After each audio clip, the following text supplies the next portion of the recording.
Hello, hello. Steve has arrived. Yeah, I'm up here. You're down there. Here's the story. We're Brady bunching it.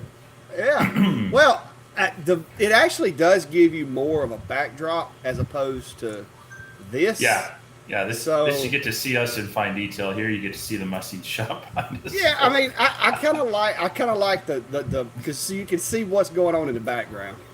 Yeah. Uh, G'day, Chris. Hello there, Scooby, Minnesota Maker, Jack, all you guys, everybody that's here that hasn't commented. Hello and good evening to you. Uh, I'm out here in the shack, been doing some cleaning, little organizing. If y'all can't tell, it looks a little cleaner, more organized back there behind me. Uh, my wife is saying that my wife claims that I have a wood hoarding problem, which I don't consider it to be hoarding. Yeah, look behind you, Steve. You may have a touch of it too. That's decoration. Those are decorative slabs. Yeah, but yeah, I was planning on working on some projects today, guys, but we had a big storm come through the other day, and the weather has finally did in my shingles on my house, and I had a leak.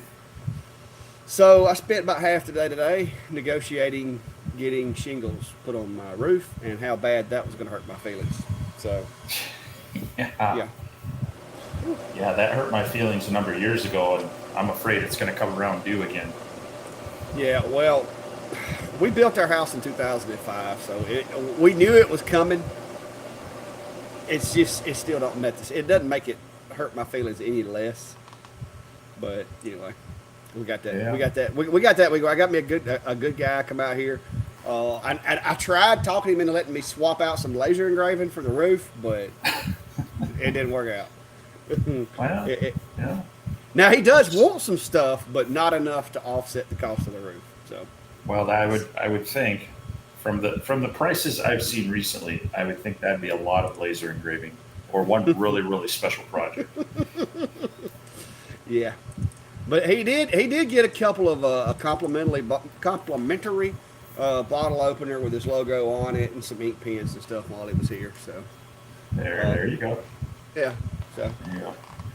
Well, Brian, the reason that I look very familiar to the video I just launched is because I literally finished it up half an hour ago. So- what? well, that's when I finally got it processed on YouTube. But yeah, I was putting some finishing polishes on it, and yeah, so I didn't even have time to do a wardrobe change for the show. Well, let me ask you this: it normally takes you several days to do that. What? I mean, I'm proud, but that's Well, unusual. That's unusual. well, so what I You're do a lot of the speechless. testing. I do a lot of the testing beforehand and kind of get it ready for it, and then I try to run through it. Sometimes I have to go back, and I will do Yeah. my, cutscene commentaries, and I'll talk. I'd rather talk about the laser after I've used it a little bit to explain some of the features and such. So sometimes the testing happens first, and record all that, and then yeah, do the rest at the end. So Yeah. Hey, y'all never guess. Y'all never guess what I'm doing right now. What I just got through doing. Anybody want to guess what I'm doing? Is that not a giveaway? This should be a giveaway, Steve. I don't know, I'm looking at the Klein logo that's just cut out in your piece of wood. Oh no, that's scrap from where I finished Klein's. That's scrap from Oh, where you've I got did the. camera alignment. Okay. Yeah, Yeah. yeah.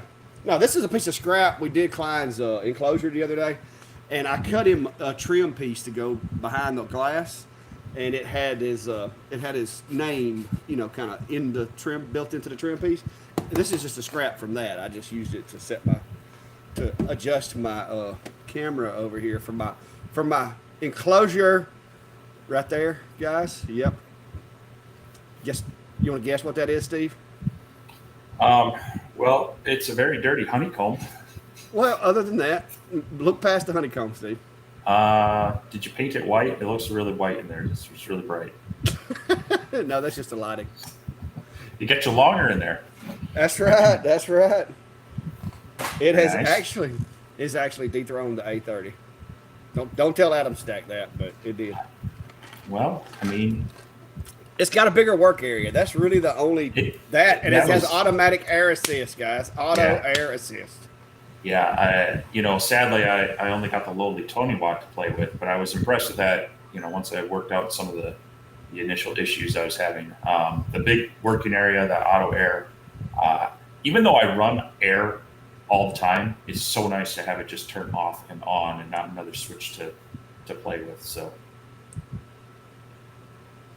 Roger.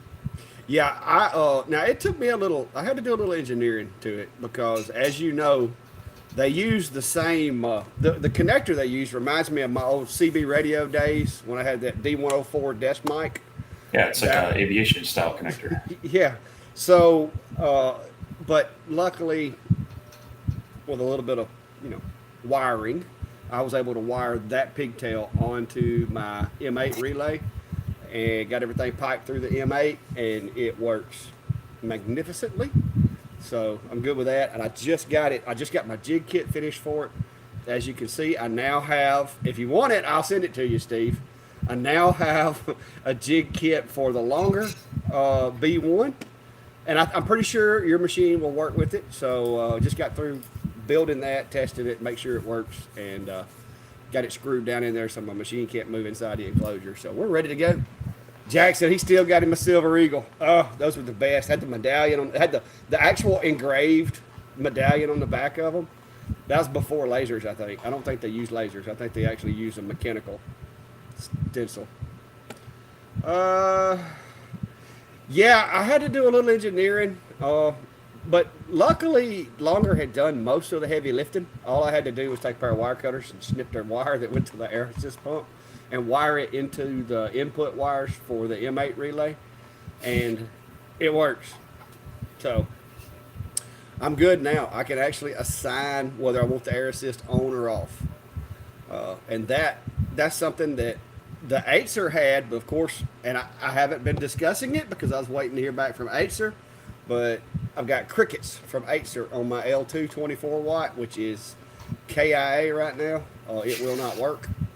So since I took it out of the enclosure, I needed something with a little more workspace to use. I had been using the Atom Stack A30 because it had the 30 watt capability, but now I've got the longer 30 watt, so I get the added bed space plus auto air assist, and this thing's dropping 4.9 millimeter plywood at like 12 millimeters a second. So I'm gonna run it to see how it does, see how it holds up, see if it holds up better than my last experience with Acer.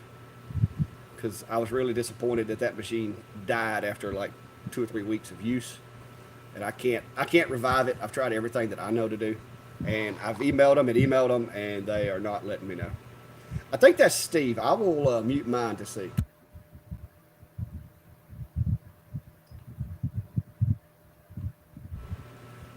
Yeah, Steve, you got that rumbling thing. Are you charging your batteries again? No, I've got a fan on me that I can turn off. Oh, okay. Let me see if that takes it away.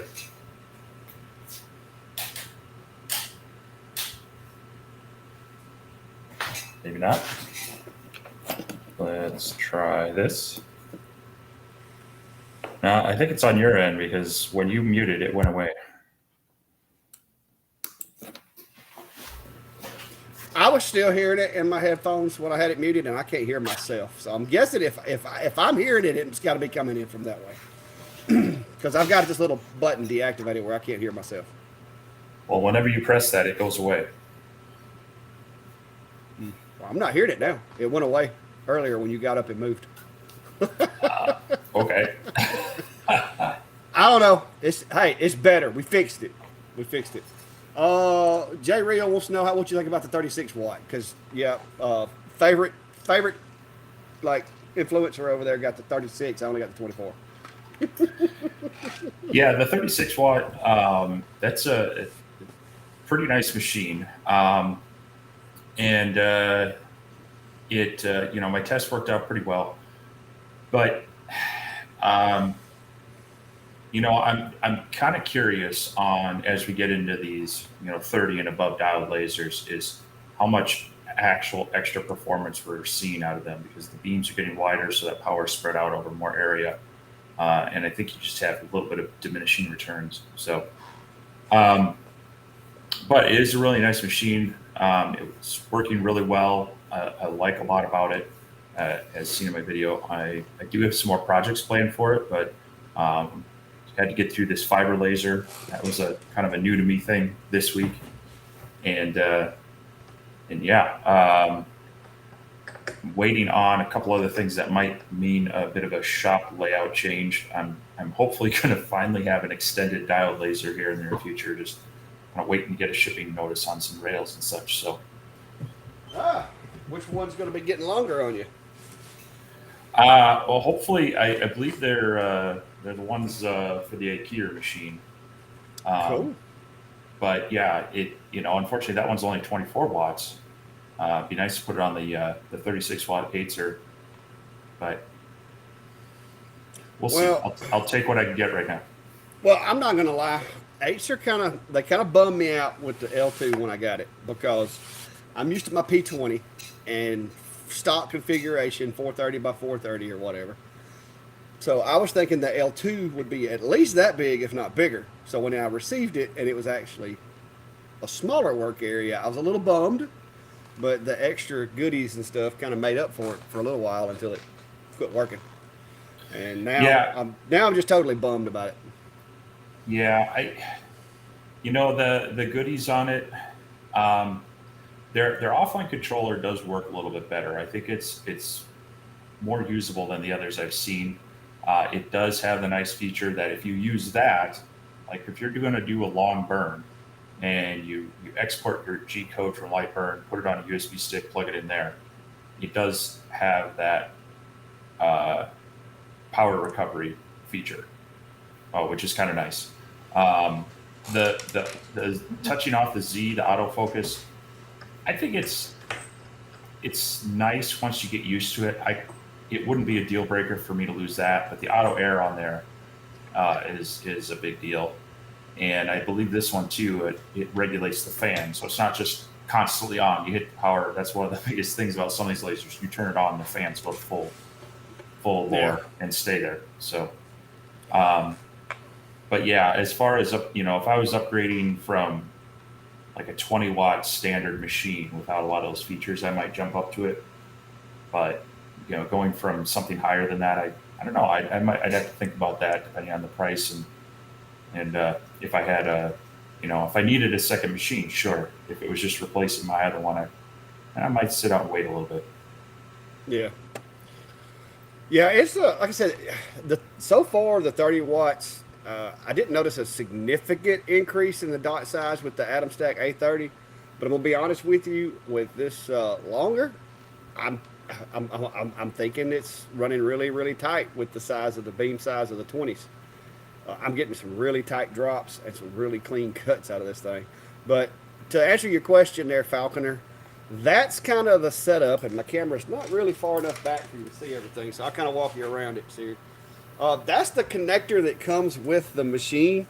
It's this screw-on type connector. So all I really did is I just cut the wire and attached the wire to the M8 relay. And over here, you'll see that wire feeds into the M8, and then I've got my air intake right here coming from my regulator and my valve, and then that's the output going to the machine. So that is it in a nutshell. Is I had to clip two wires. I didn't even solder them because I wasn't sure if it was going to work. I just twisted them and then heat shrank them, and then heat shrink them, both of them together with another piece of heat shrink. Typically I would touch them with a little bit of solder, but I was like, you know what, if I keep taking this off and putting it on other machines, eventually I'm gonna run out of wire, or either I'm gonna have to desolder it. So I just did it that way. But it's working great so far. That's the M8 relay. So it has a light. I don't know if you can see that little clear part right where the wire goes into it. There's a light on there that'll light up when it's engaged. Other than that, and you can hear the hissing, you really can't tell when it's working and when it isn't. But it's working nice so far. So, but yeah, that's the M8 relay. That actually is it came with that Niji right over there, wherever it's at, right there. I stole it from the Niji. So, Big Scooby, I assume you're asking about the antifreeze mix in the P2, and uh, the only reason you're going to need antifreeze is because it's going to get down to colder temperatures, and you want to prevent that water from freezing. Um, so when I've done it on my standard CO2 machines, I've done like a 50-50 mix, and it's just a RV antifreeze that's meant for your potable water tanks and such. And I've never tested it. In the winter, I've done a couple things with my setup. The pump is separate from the laser, so I can keep that on as needed, which helps regulate the temperature. And moving water isn't going to freeze as quickly. Um, but really, you should be looking at mixing it to the temperature of what your extreme might be. That being said, I would make sure you take precautions to protect it from freezing. If you're going to keep this in your house and your house is almost unlikely to freeze unless it's a catastrophe, during that catastrophe, you're probably not worried about your laser. I wouldn't worry too much about it. But if it's going to be out in a detached shop where that might lose, be more likely to drop temperatures faster, then you might want to be a little more proactive with it. In those cases, if it's going to get down cold, you could even drain the machine, although on the P2, that's not necessarily as easy. But really, you're going to want to mix it for kind of the climate that is outside versus inside, even though hopefully it's going to reside inside and never see those temperatures. Somebody's asking about the relay. I'm trying to find it to see if there's a part number for it.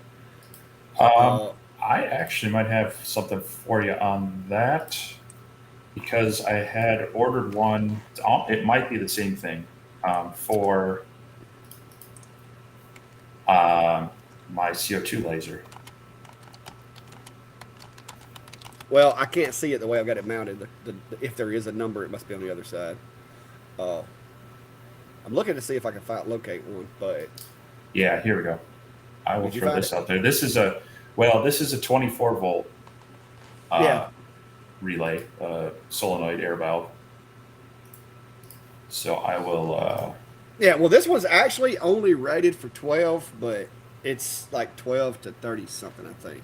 So it hasn't cooked yet with 24 volts. So I would have preferred it's had 24 stamped on it, but that was what I had, so that's what I used. Let me see what you got here. I might actually order me another one.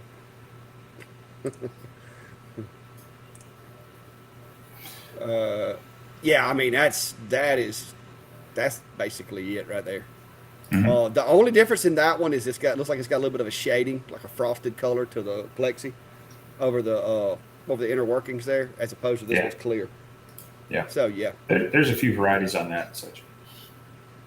yeah, that is it in a nutshell right there. It comes with a 1/4 inch NPT, so that's actually better than this one. I haven't swapped this one out. It's got the 1/8 inch NPTs on it, so I just have to run little adapter tubes. But it doesn't really mess with it. But yeah, that's basically that same relay. So that's what it looks like. And if you can see where I've got it, because like I said, it has the 1/8 inch. I think I actually have some of them in my box. I could change those out, but it has the 1/8 inch connectors on it. But I've got 2 little pieces of a tubing that I just use as adapters, and it works. I lose a little bit of volume, but running the pressures I'm running, it doesn't hurt anything. But there you go. That's going to be it. The one that Steve just sent, that would definitely be the equivalent in 24 volts, which is what I would recommend going with. Because I was afraid this one may build up a little bit of heat with it being rated for 12. But so far with exhaust running and so forth, I haven't had any issues with it. But I did not mount it directly against the wood just in case.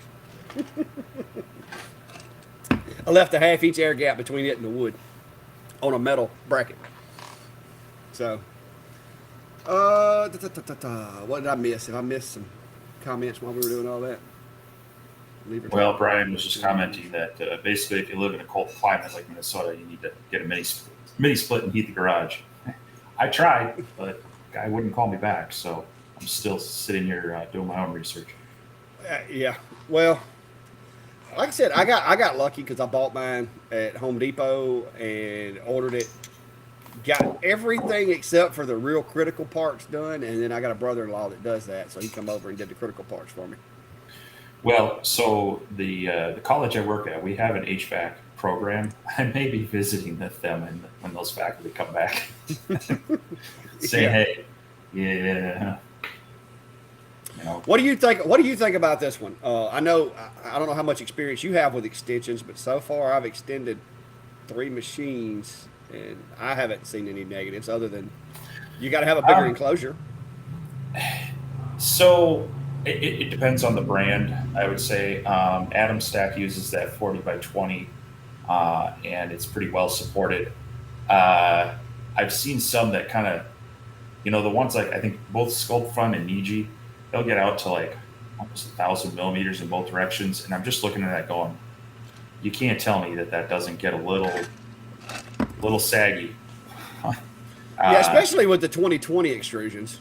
Yeah, some of those are pretty small. So, if I was doing a frame that either has the custom extrusions or at least the 40/20 like Atom Stack, I'd feel pretty comfortable about that. Just the regular extension versus the if you were trying to double it up somehow.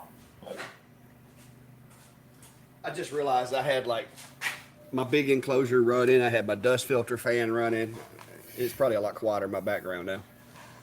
it did get a little quieter.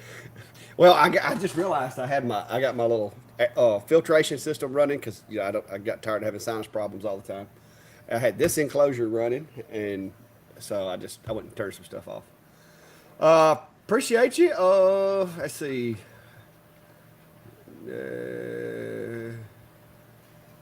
Steve had the fan, and Dave. This is my feedback thing. I don't know what the feedback thing was, but somebody else was saying something. I keep missing comments. Uh, let me get caught up, guys. I'm a slow reader. There's your So GoFundMe. yeah, well, I tell you what, I'm gonna need it more this winter most likely than I am this summer. Um, I know a lot of the country is really hot right now. We fortunately, but also unfortunately, have been having some nice wind that's coming down from Canada. Unfortunately, it's filled with a lot of smoke, and they're giving us air quality alerts all weekend. But it's been pretty mild. Right now, it's actually only 73 degrees in the shop, which is pretty decent. But the humidity, 73. the humidity keeps creeping up on me, and that's what starts getting it. So, Mm. uh, yeah, if I could, but yeah, when it this winter, as I struggle to keep it above 50, that's when I'll be really wishing for a less expensive way to heat it. So, Steve. Yeah, you know, 77.9 at 54% relative humidity. And that's with the hey, air conditioner running, guy. hey, um, I built my shop too. I fully insulated the walls, the ceilings, the garage doors, drywalled all the walls. So Yeah.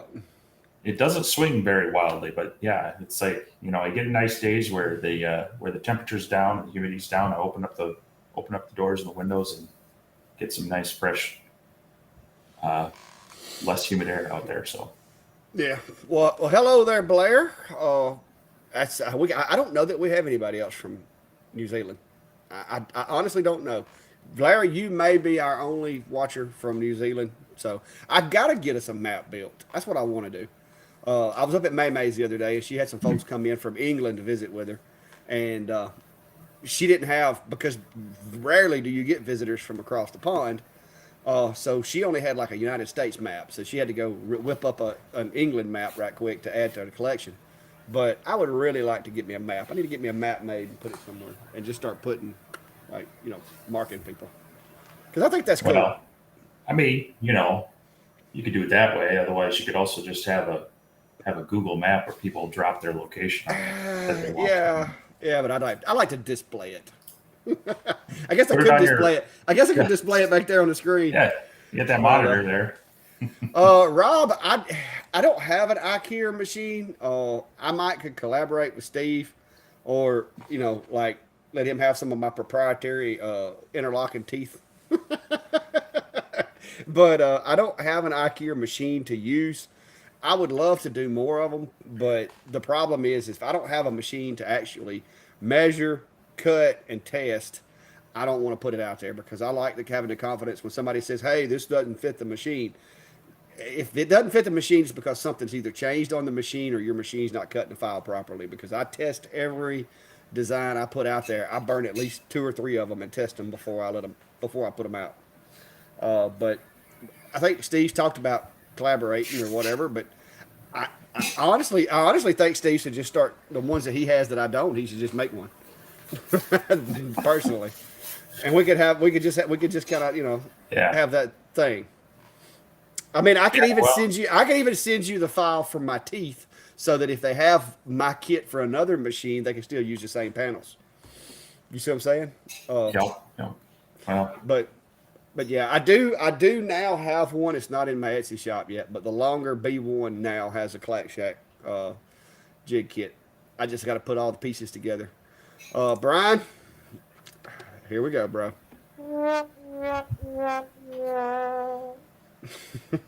It's not getting more gray. It's the lighting, man. It's the lighting. I just been letting it grow out. That's what it is. Y'all kept telling me that Steve's beard was longer and more bodacious than mine, so I'm trying to grow it out. See, look, it's actually getting some length to it now. yeah, I actually just shaved mine like earlier this week. So Now, don't give it Brandy any ideas though, because she told me the other day I said something, and she's like, "Oh, I bet it's the beard causing it. You should shave it off." And I'm like, "That ain't got nothing to do with whatever it was." I don't remember what it was. Oh, I think it was because it was hot. I'm like, "Man, I'm so hot," because it's like 100 degrees outside. And she's like, "Yeah, it's probably that beard causing it. You should just shave it off." Scooby, the Peach Jam was fun. I think it's the first Peach Jam in recorded history where we did not get any rain. I don't know who put in the no rain order, but it worked. Uh, it was a big crowd. I think they wound up all together. The weekend festivities or whatever. I think they were saying that there was like close to 40,000 people. So it was a big event.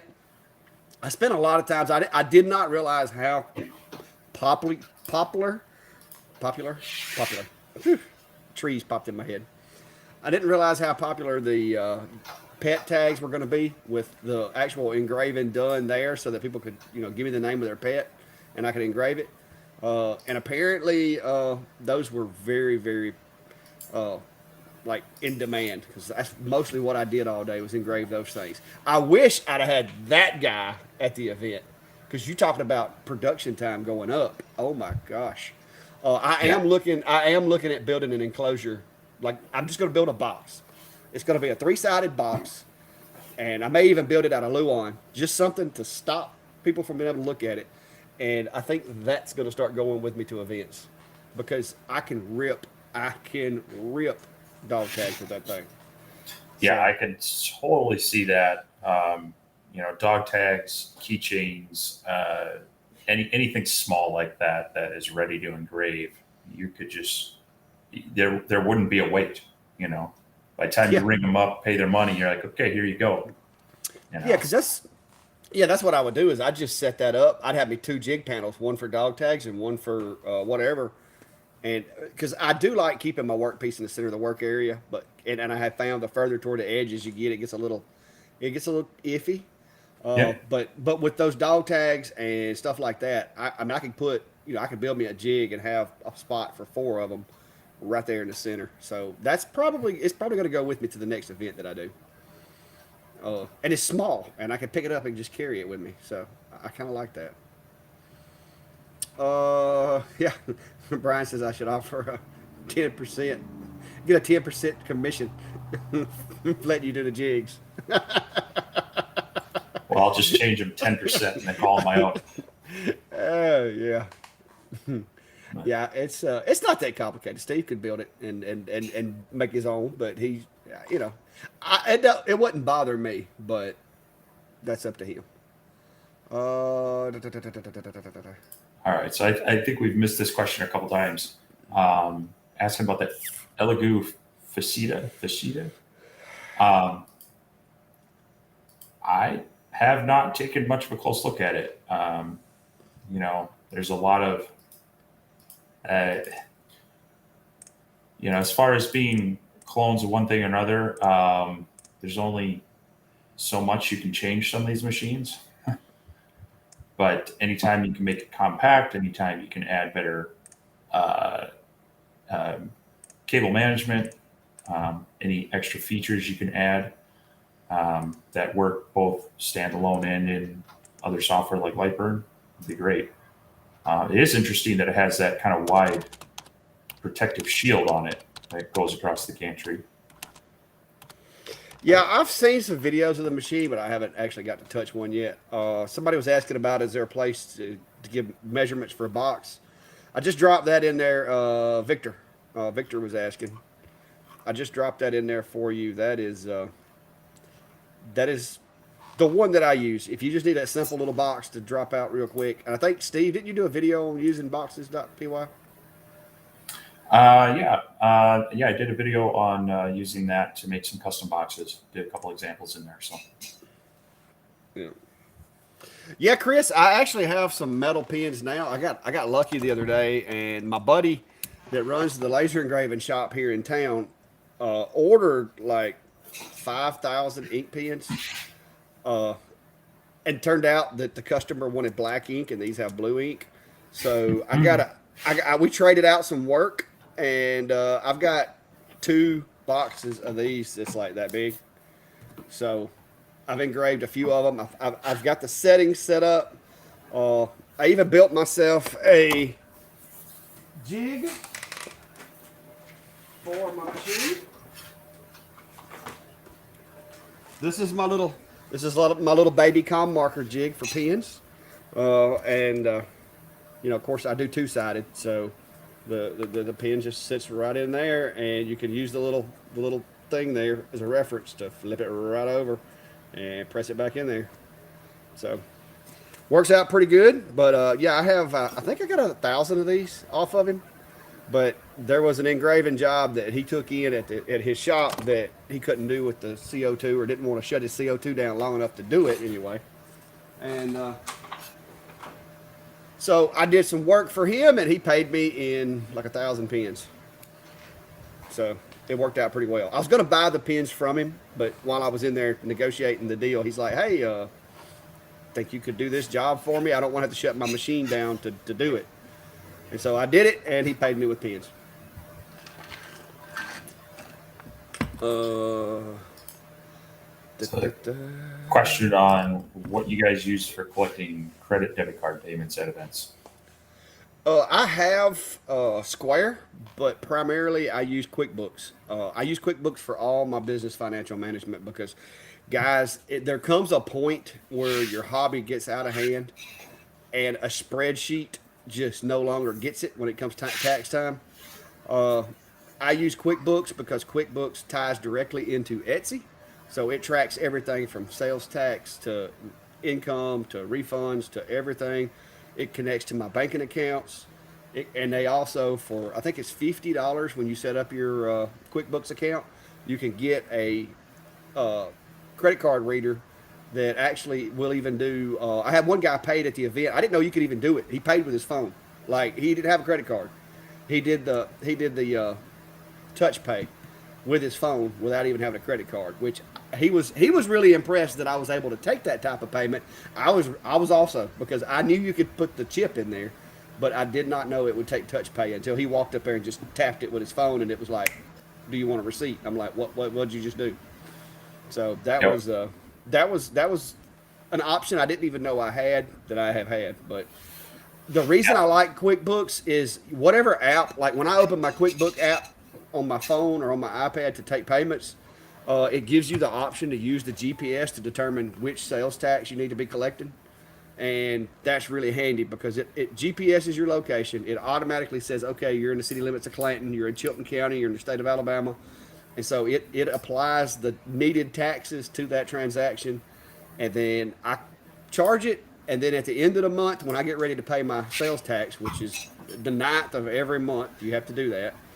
Uh, is this nifty little tab in my QuickBooks software that you go to pay your sales tax, and it'll actually tell you how much income you had, how much is, because there are some things that they don't charge us sales tax on. So like some of it you don't have to pay, but then others you will, but it gives you a nice little chart to type that stuff in on the state's website, and just it makes it easy instead of having to go through flip through a book or go through receipts. It's simple. Simple is when you're a one man operation, you don't want to spend all week trying to do your books.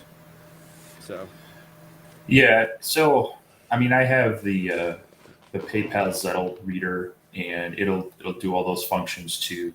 Um, and that's just I've had a long-standing PayPal business account that I've used for things like that. However, as you get more seriously into the business of selling things, and as David mentioned, as you travel around to different areas, you're possibly dealing with different jurisdictions and such. Um, you pay something for a service like QuickBooks, but those are the features you get that really pay off. I mean, it's the same thing with Etsy. I know people like to complain about Etsy fees, and they can be painful depending on what you're doing, but you're looking at all the service they're providing to you of tax collection, payment gateway, uh, all sorts. I mean, even just managing a simple e-commerce website is a big pain between getting it set up, adding SSL security, adding payment gateways and such.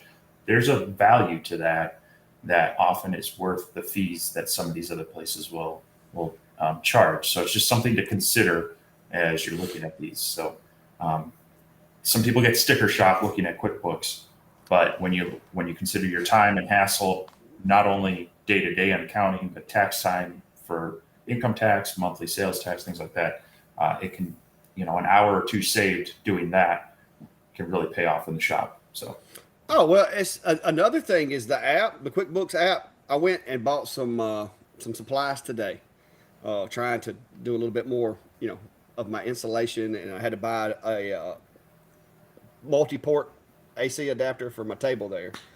And you get the receipt, you pay for it with your credit card, take the phone, open the app, take a picture of the receipt, boom.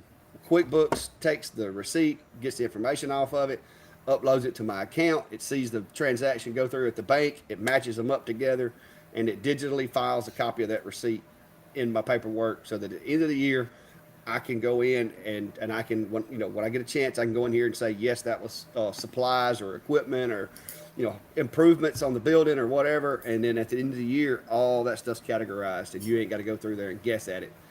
It saved me enough money on my taxes last year because it tracks your fuel and all that kind of stuff. I saved enough money on my taxes last year to redeem every penny I spent on QuickBooks. So I'm not, I'm an advocate of QuickBooks, especially if you're not, like my wife is in business management and that's what she does. I mean, she's managed like millions of dollars worth of budgets before. And when I started doing this, she said, you need to get QuickBooks. And of course, for a while, I'm like, no, I got this. Look at my spreadsheet. Look how bad this thing is. And then one day I was like, okay, it's got out of hand. I've lost so much stuff on the spreadsheet. I'm going to back down and I'm going to get it. And QuickBooks has made a customer out of me really quickly. But it's like you said with Etsy. I know there's this thing that if you know it about Etsy, you'll save yourself a lot of money. Is they automatically sign you up for the extra marketing. If you don't need that extra marketing, opt out of it, and it saves a boatload of money on Etsy. They still cut you pretty good, but you don't have to worry about are you selling to a country in which you restricted items or you don't have to worry about trying to get your money changed from a pound to the dollar. Or I mean, it's just so much less confusion. If once you get to that point, now you've got to get to the point to where that $30 a month, it's worth it. You know what I mean? But at $30 a month, I mean, even at my Monday through Friday, that's it's an hour of my time is worth $30 a month to me. I mean, I can make more money out here working in that hour than $30. Yeah, and as you're starting out and you don't have too many complexities, that spreadsheet's probably going to work for you. But that's just something to keep in mind is eventually you're going to hit that point where managing that, keeping everything up to date in there is not worth your time. And hopefully you'll get there, and then the $30 is going to be a easy spend at that point. So it's kind Oh of yeah. one of those things that, if you can afford it, buy the tool right away. Otherwise, don't buy the tool until you really need it, and then you'll be happy you did. So Yeah, and another thing too is invoices. When you start getting to where you've got to invoice people, that will drive you nuts because in order to do an invoice, you got to have all this stuff typed in there. And like with Clayton Homes, I have to do an individual invoice for every cutting board or every stove cover. I delivered 6 stove covers and like 6 or 7 cutting boards the other day, and it literally took me 5 minutes to send them all of those invoices because I just go to the customer, new invoice, everything's in a drop down. It's like bam, bam, bam, send, bam, bam, bam, send, bam, bam, bam, send. When I was doing them on Microsoft Word, it was a nightmare. It was a nightmare. So. William, that is a very good question. I know if I built it, I could tell you what it would look like. What do you think, Steve, about that question? uh, well, I have, in a sense, built my own like CNC machines and such, which is just similar to laser. Um, you know, I, this is similar to computers. I used to build my own computers because it was a lot cheaper and easier to get a more powerful machine. But nowadays, I wouldn't do it so much. Rather, I would customize something that I can get 80% of where I want it to be.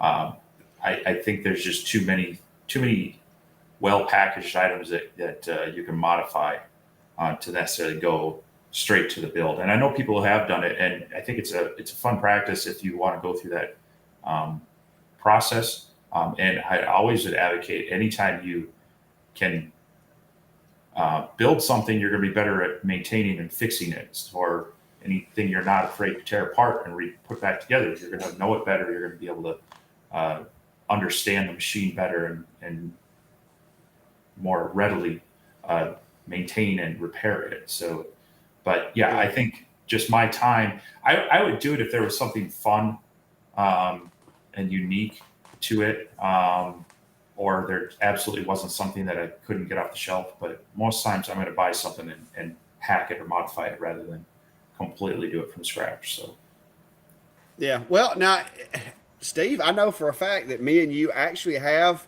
swayed the direction of a couple of machines that are pretty popular in some of our early reviews and things that we talked about. Man, I wish they would do this, and then, boom, there it is.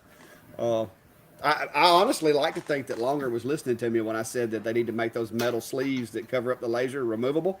I think Longer may have been listening to me because it was the same design. It looked like the same thing, but it actually comes apart. So, Robert, that's kind of what we do, man. Now, if it gets to where we can't fix it in just a few minutes, we may have to turn into a little bit of a longer deal. But shoot it at us. Let us know what it's doing. And if you aren't a member of our Facebook group, the Laser Engraving Community page, go check that out. There's also myself, Brian, Norbert, Chris, Jack, all these other guys are in that group as well. And not just me and Steve, but these other guys are very helpful and very knowledgeable as far as lasers and stuff goes too. So shoot it at us, and we might can tell you what it is. We've actually fixed quite a few here during the live show, so we might be able to tell you what it is and get it going. But we might not. We may be just as confused as you are. um, well, he. All right, so he says his air assist is clogging. He's been using it for 8 months. All of a sudden this week, can't keep the air assist from clogging. Well, I guess a little more information. What is it you're doing with the laser? And is it clogging on the end of the nozzle, or does it feel like it's coming from somewhere else?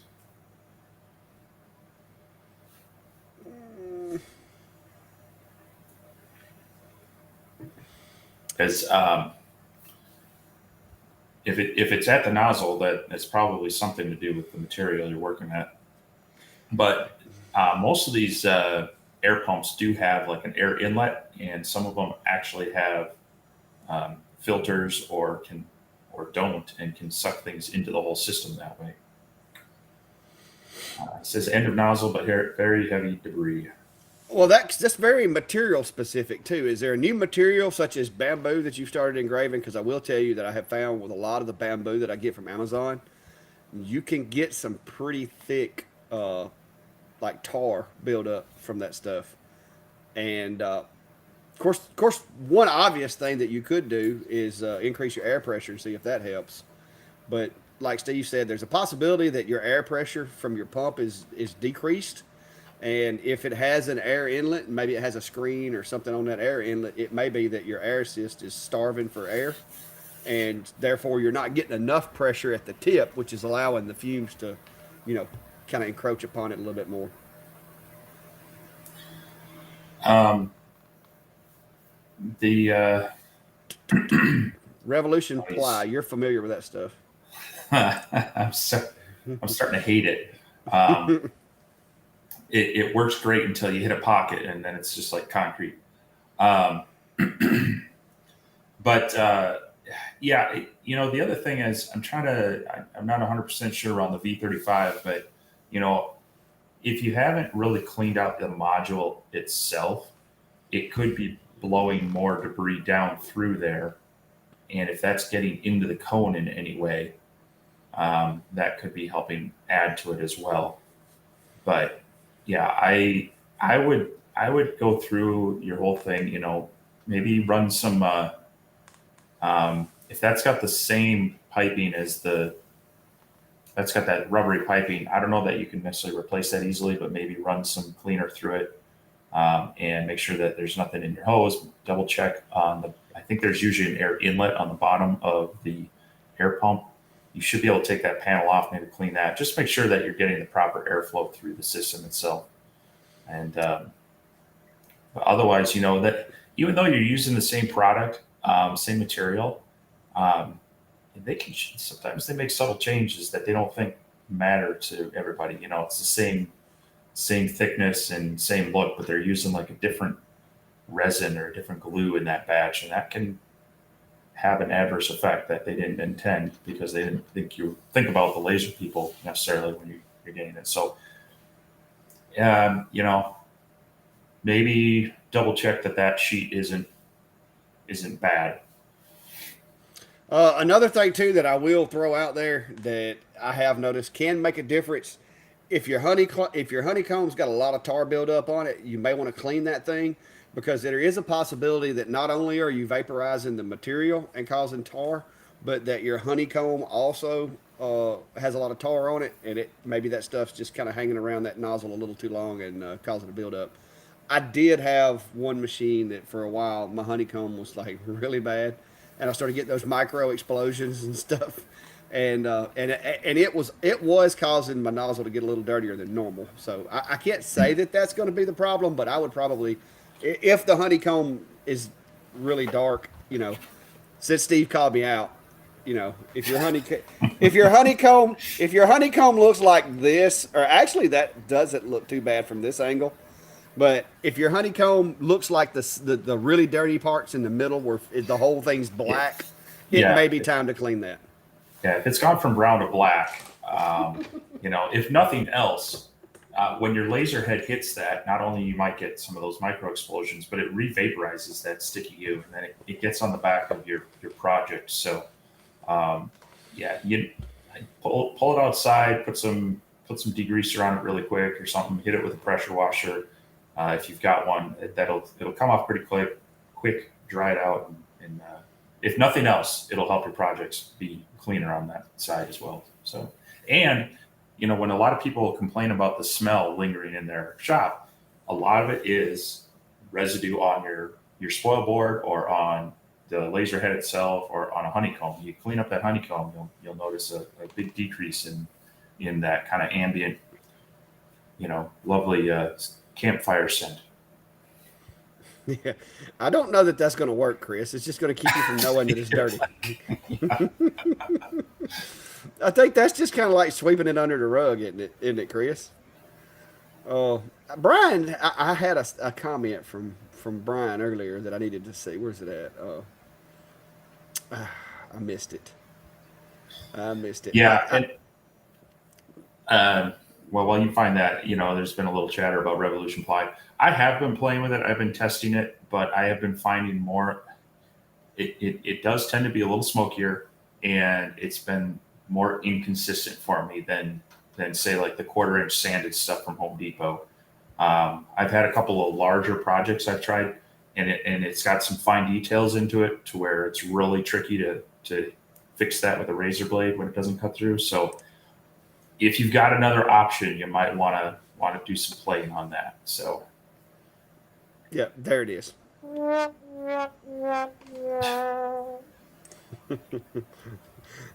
I saw this one. I was looking for the other one too. Um, I can't find the rest of it. Hang on, William Hunter. There we go. Here we go. That's it. Uh, that was the same question we was answered a while ago.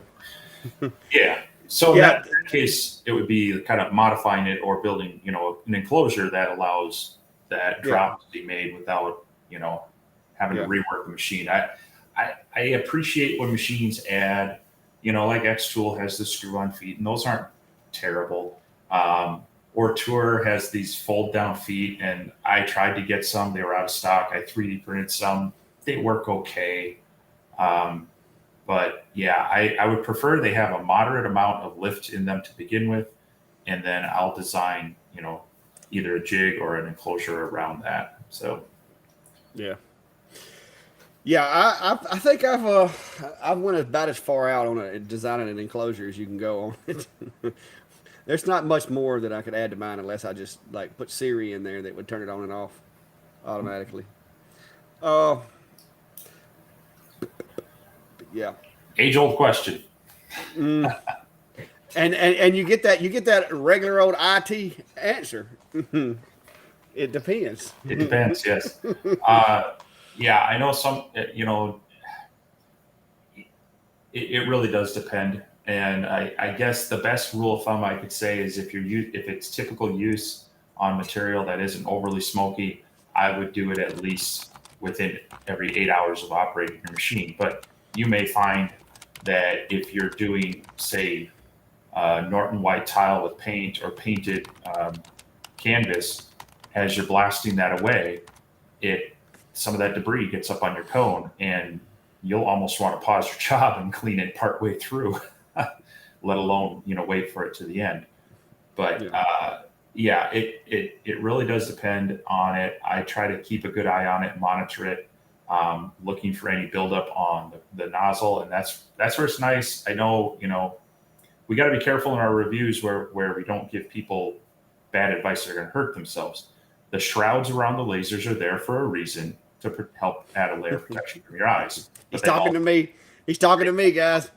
well, I do it on half mine as well, but it, they're there for a reason. But it's only about safety, and they can actually make issues like this worse. So when you have that shroud on there, it can trap more smoke and debris in there, and then it's harder to see that it's there. So it's good to make sure you're pulling the hood up on your equipment and checking the oil and whatnot every so often. So Yeah, you definitely and that's part of the reason why I don't like those shrouds as much. I do use enclosures. I do wear my glasses. It's just one more thing I got to take off when I clean it. Because so far the only one that I can honestly say that you can clean without having to take it apart was the now the new TTS 50. You can reach up in there and unscrew that little piece, pop it out, clean it, put it back, no problem. But a lot of the other ones, I can't get my fingers up there and undo it because there's a screw or there's a grub screw or something you got to take loose.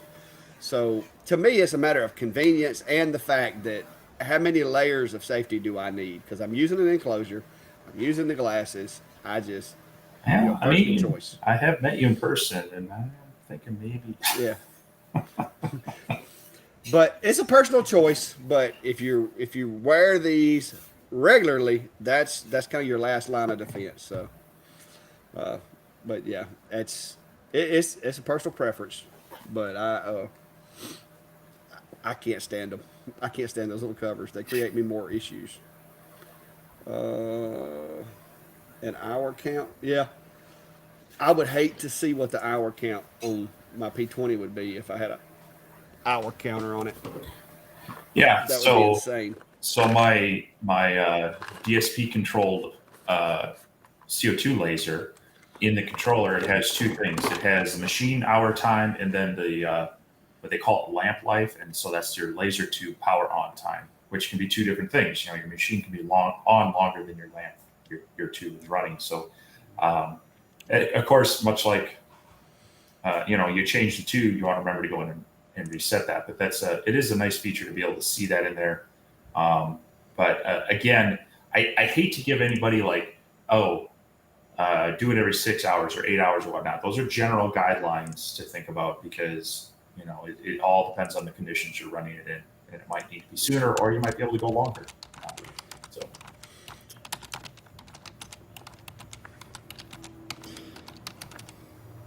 But,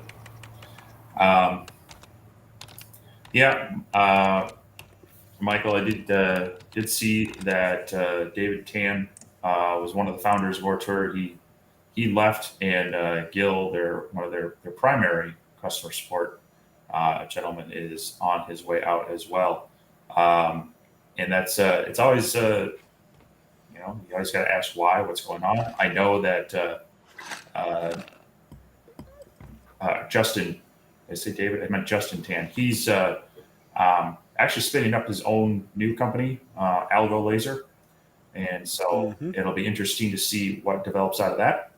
I think he's been a person who has been more invested in his community, his users over the past few years. That Ortour has been really jumping hard on the lasers since I think 2017, give or take. So if he can roll that into the new company, I think he's going to have a big following of people that will jump with him. So. Yeah, and like I said, that'll be another one of those things to where I would love to see what somebody like him would come up with when he's the one, driving the car, so to speak.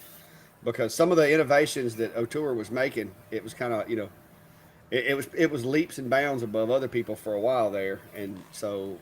Right. If he's going to start his own company, he's going to come out and he's going to come out with something that nobody else has, you would think. So, yeah, and they weren't always anxious to see it. They weren't always the first to do something, but they always took their time to try to do it well. I mean, when the LaserMaster 3 came out, and they had that compact head that was really well designed, it was lightweight. That was I was really impressed. It was the first high-speed machine that could really keep up with things and not get a lot of extra slack and backlash.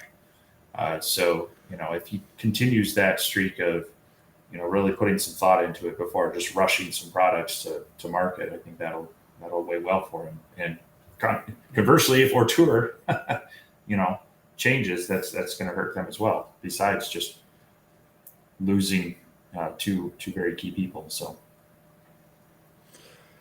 Yeah, well, we'll see. Like I said, I'm anxious to see what they come up with. All right, guys, it is about halfway through, and if you haven't, please, if you haven't, go hit that like button, subscribe, share, all that good stuff. And myself and Steve both have Facebook pages that are in their infancy that we're trying to build up. So if you have a Facebook page, I know a lot of you prefer to watch on YouTube, and I understand that because YouTube's on TVs and YouTube's on everything. But it also helps us if you go over and hit that button on Facebook as well. So if you hadn't, go check those Facebook pages out. Mine and Steve's are both named exactly the same as the YouTube channel. So that'll keep it pretty easy for you. But if you're one of my subscribers and you haven't subscribed to Steve, let's do that cross-pollination thing just to make sure, because there's a lot of times that I refer to some of Steve's videos, just like with the longer. Steve got his longer before I did, even though finally I managed to get the 30 watt when he got the 20. It's the same machine, so I do kind of lean on Steve to do a lot of the technical diving and testing things like the tilt sensors and all that stuff that I don't get into a lot of times. So if you want to know those technical aspects, I'm going to usually just send you to Steve, because I'm not going to redo something that he has already done and had, and Steve is one of the most honest people I know. So if he says it, you can bank on it. And so that's why I don't recreate a lot of the content that he does. Mine is more about, does it work? What can I do to make it better? how well does it work, and just torture testing these machines. So Wow. that's what I do. Now you're gonna put the pressure on me to keep doing that on all of me. Hey, you ain't got to, but if you don't, then you know. But like I Yeah. said, a lot of times, because let's face it, guys. I mean, has anybody ever said, "Oh, wait, I'm going to buy that machine because it has a tilt sensor instead of this machine"? No, that's not usually a determining factor in whether you buy a machine or not. Everybody wants to know the same things. Is it dependable? How hard is the maintenance on it? And how good does it cut? How good does it engrave? That's that's Yeah.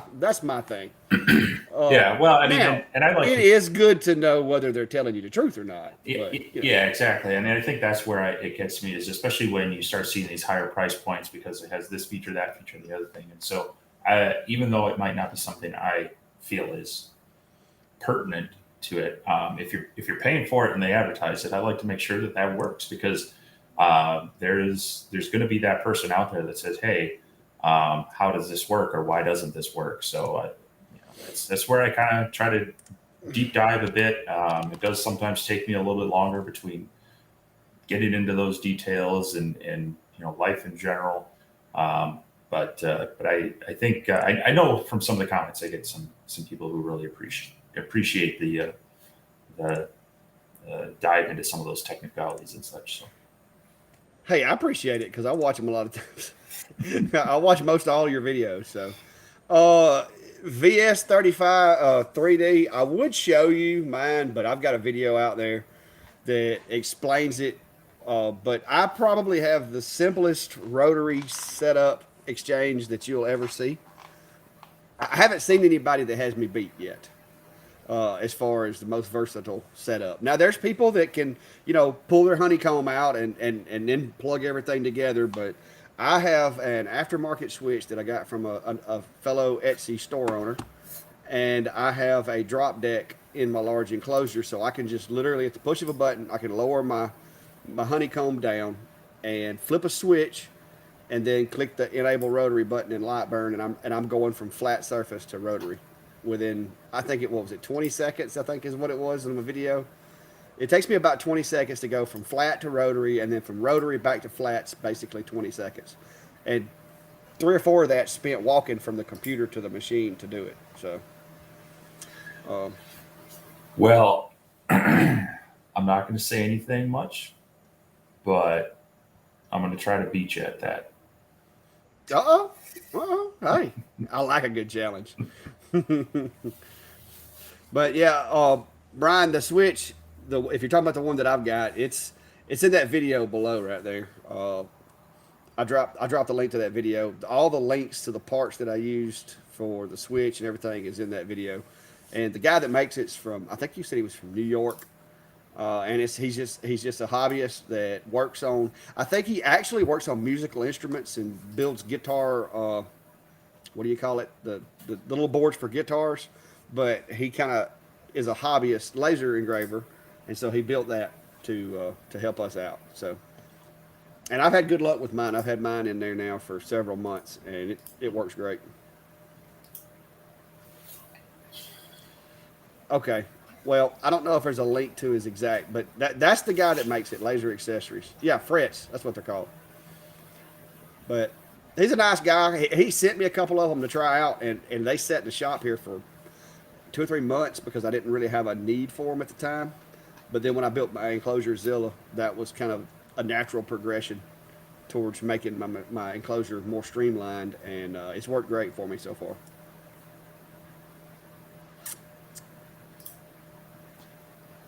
Here's a good question. It's actually a little cheap one that I bought, and the reason it's cheap is because I didn't want to spend a whole bunch of money on it, to be honest with you. But I did my homework on quiet generators, but I didn't want to drop $1,300 on a generator, so I wound up. It is called the Win. Wow, you okay, Steve? Did you fall? Nope. It's went and got one. No, I've had this one for a number of years. I got this Oh, it's the on it looks, Here, this is it's looks, one of those generic, quiet 2000 watt. Now that's just the peak. I think it's 1600. Yeah, 1600 constant. yeah. Well, that's basically the same one I've got. Mine is made by Win, which Yeah. I was not. I really didn't know who Win was until I bought the Win dust extraction kit, and then I bought the air filtration system, and then I was like, well, those products were pretty good. So then I bought a handheld barrel sander to do like handles on cutting boards and stuff with, and I bought the generator, and so far I've had really good luck with the Win products. That generator cranks first pull every time, no issues with it, and it's $430 as opposed to what, 1,200 for a Honda. Yeah, so that's that. This is kind of similar thing. It's missing a few features that so the higher end ones, it doesn't have the parallel where you can link two of them together and such. But it was just kind of one of these. I think I ended up paying about $300 total for this because it was on clearance, and then Menards was having their 11% off everything sale and whatnot. So I grabbed that. It's nice because it will, most of these quiet ones, they will kind of ramp up to the power needed. You can put it into a quiet mode that it tries to stay down lower until it needs it. And the nice thing with these is you bring a gas can that's going to keep you running. And generally speaking, our lasers and a computer, maybe a fan, it's really not going to be pulling a whole lot of power out of them. You're talking maybe 400 or 500 watts tops if you've got a lot of stuff running in a booth like this. So this is the gas powered one, but I've also gotten one of those AC inverter battery. They call them solar generators and things.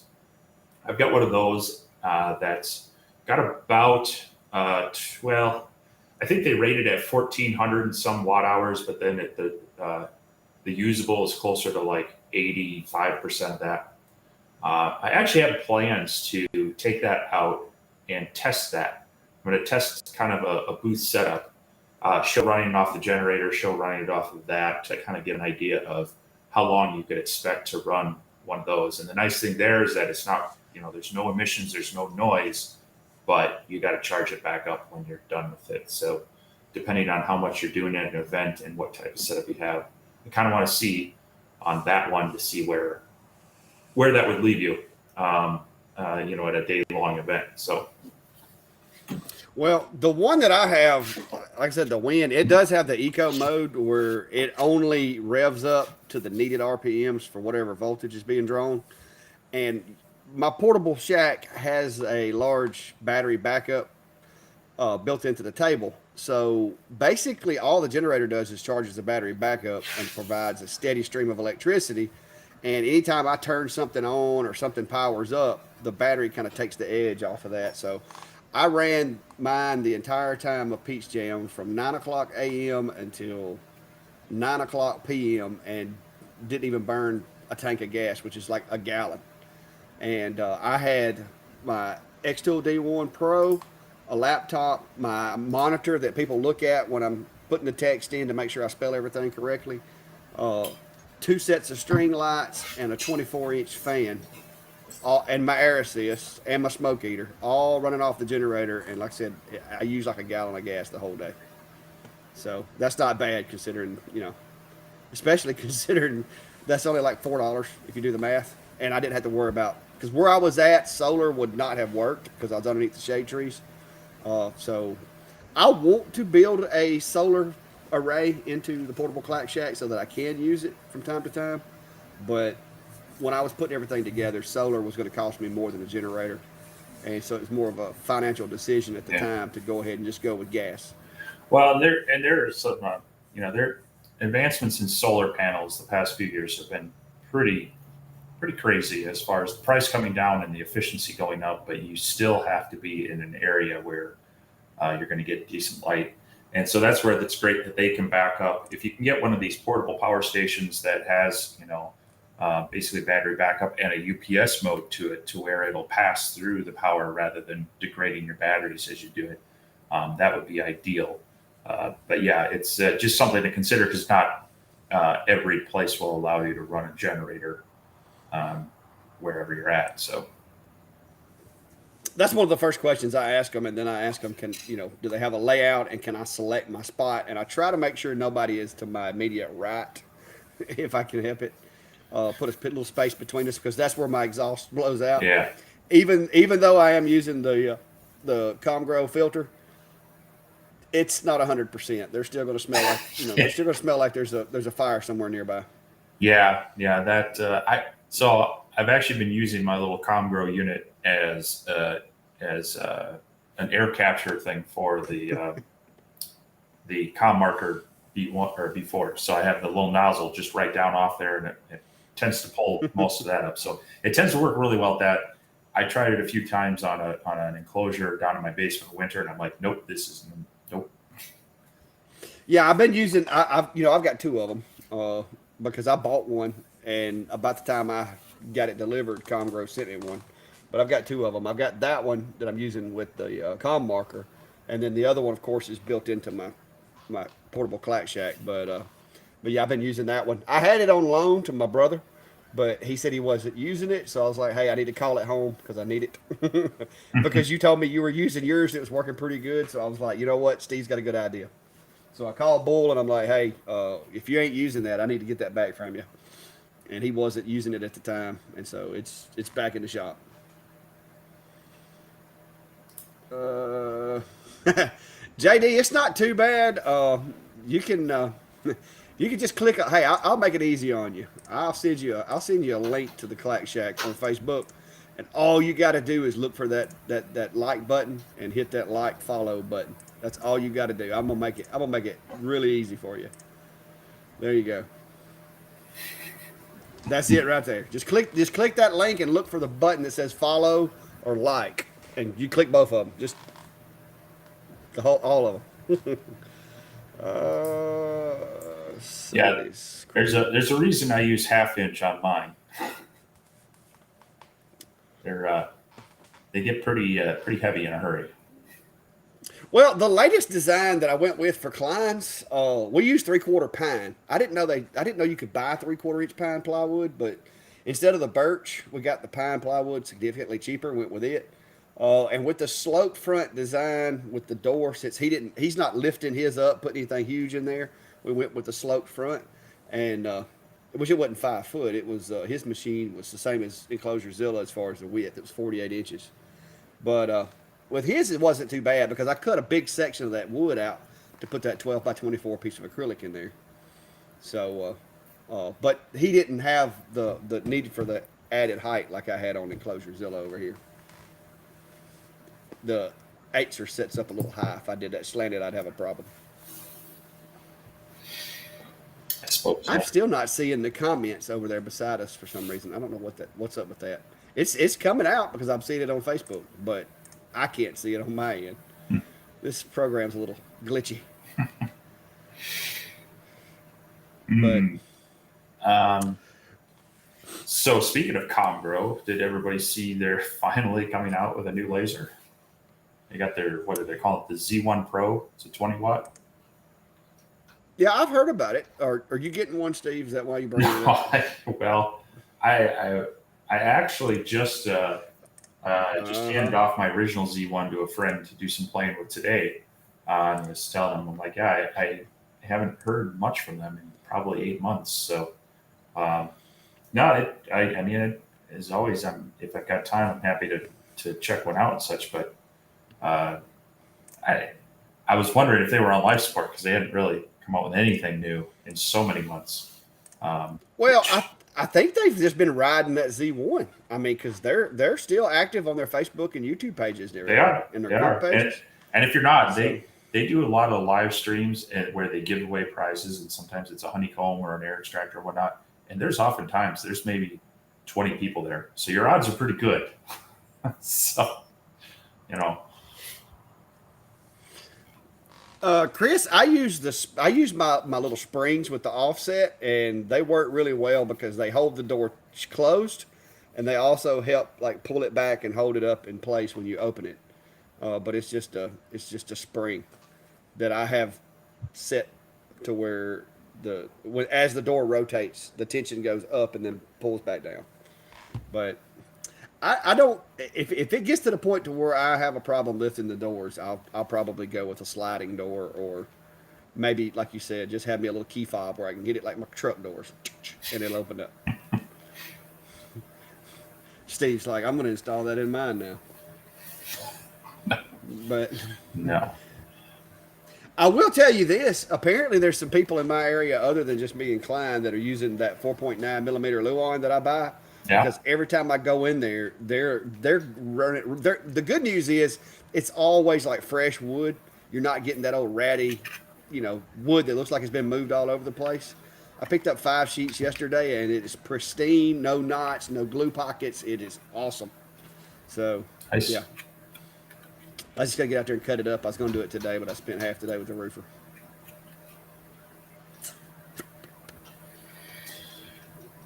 Yeah, Jeff, I still use the larger Comgrow honeycomb in one of my enclosures and for a lot of the tests. I did see that, what was it? There was the company Dady Wheels. They had sent me a honeycomb a while ago.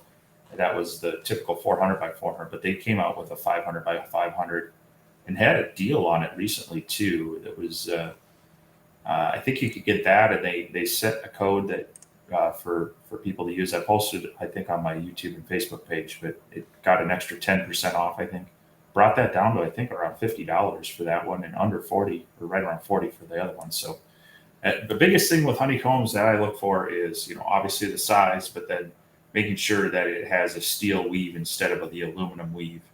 And then some of them, they have a really, really tight honeycomb, which isn't as good as the wider open ones. So those are the things I generally tend to look for. Other than that, price is king. If you can get it for less than another brand because they have some weird name on it versus name brand, go for it. It's just going to end up being black and dirty anyway. So. Yeah. Well, the thing I like about the Comgrow is, look at that, guys. That is the longer 450 by 440 beast. And that honeycomb is exactly the size that I needed. So I do like the Comgrow's larger honeycombs. I've got several honeycombs. Now the Nivel that's in Enclosure Zilla, the Nivel over here, I mean, of course, it's a beast too, but it's an expensive beast. But that Comgrow honeycomb, I am just now getting to where this machine, I think, is the first machine that's actually maxed it out. But it almost maxes out that honeycomb. I've got maybe like an inch extra room front to back, but it pretty much uses the entire thing left to right. So yeah, the X-Tool uses slats, and a lot of larger CO2s do as well. Sometimes they'll have the slats, and then on top of it, you can place a honeycomb. For effectiveness, as far as reducing flashback and allowing airflow, they're better. What you lose is some support for smaller material, smaller items, and they'll fall through. And any sort of hold down feature is kind of your negative. Otherwise, slats are great.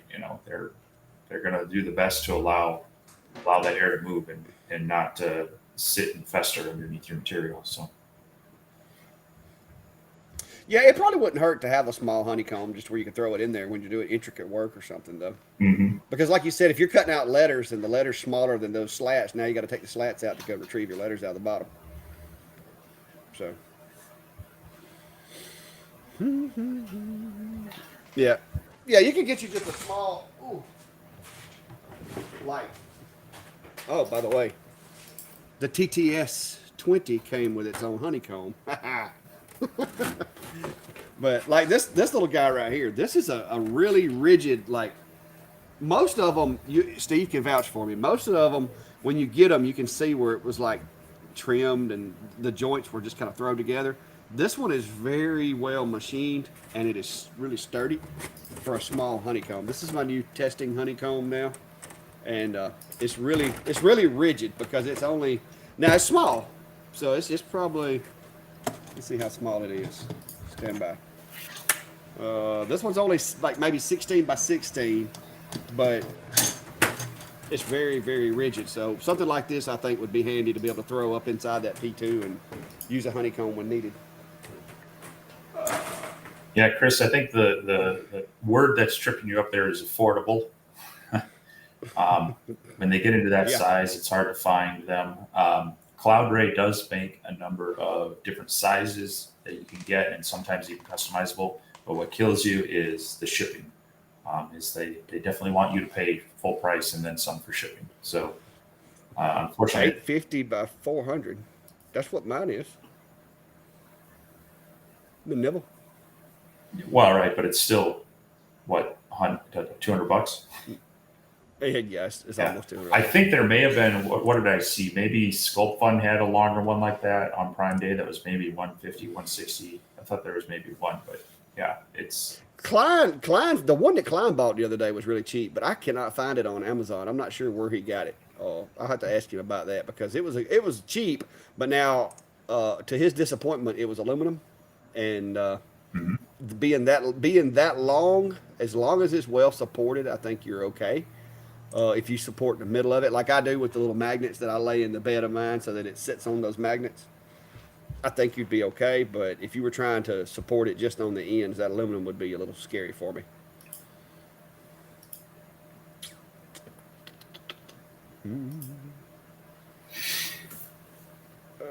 Let's see here. Sculpt Fun. Yeah, Brad, he has been teetering on. Well, that's the wrong one.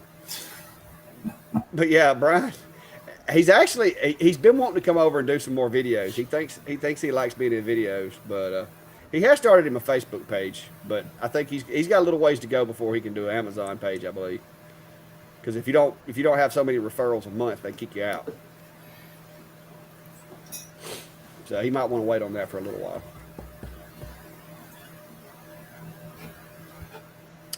All right, guys, getting quiet. No questions, no comments, concerns. Anybody want to talk about Steve's shirt there, Brian? Hey, now I'm working on the branded shirts. All right, Well, I still got my branded one on, but I got my working on my tan shirt on. For y'all guys that think I'm not tanned, I actually do have a tan. It's just I got tan lines. as long as it didn't come out of an aerosol can, you're good. It didn't. Now my wife tried talking me into that for my legs when we went on vacation because she was afraid it would be a traffic hazard to passing cars. But but no, hey, I've even got a little bit of tan on my legs from cutting the grass. So, oh, there he goes. Look, Hey, I've had this for quite a while. It's been in the thumbnail photo forever. So it has. Now that you mention it, now yeah, that you mention it, that's the hat you got on in that. yep.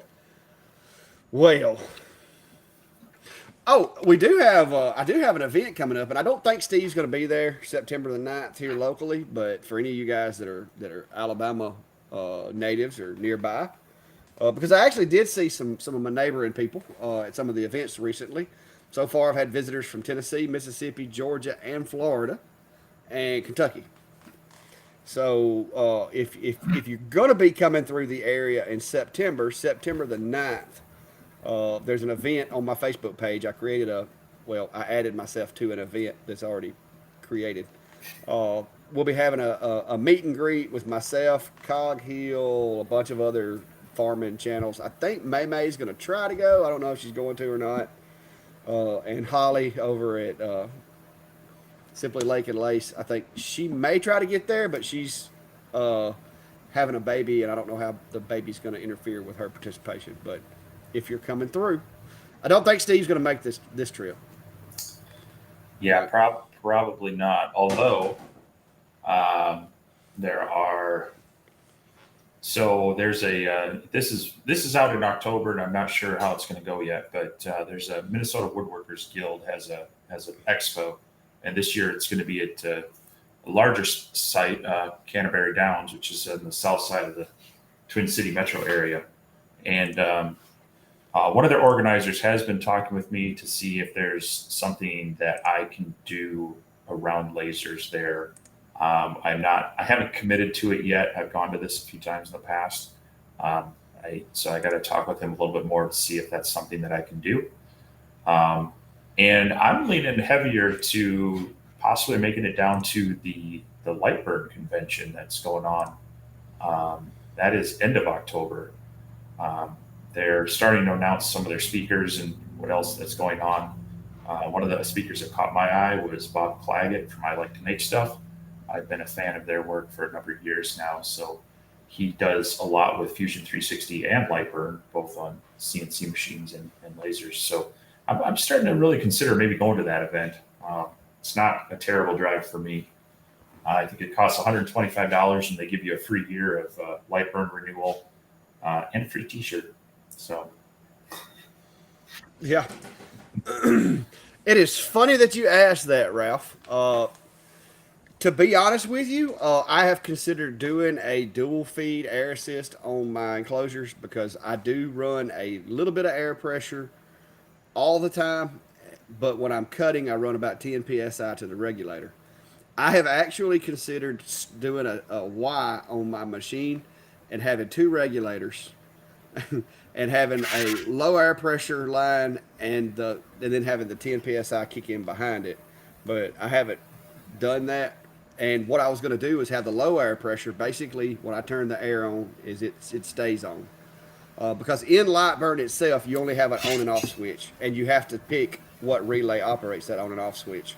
But if you set a constant flow to where you had a manual hand valve that had a constant, let's say, 2 pounds of air pressure going to the nozzle, then you ran the 10 psi through the M8 relay, then you could enable the M8 relay to only activate when that switch is on for the air assist, which would basically mean you would constantly have at least 2 psi.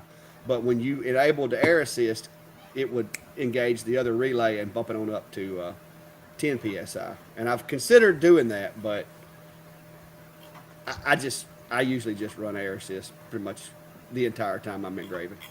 The only time I would back down my air pressure is going to be when I'm engraving something that I do not want to sand afterwards. Most of the time, I'm either sanding it afterwards or I've got it masked off, so I'm not worried about it. But find out about Lightburn. But that was how I was going to go about it if I ever do it. Is I'm going to have dual regulators, one line for low pressure, one line for high pressure.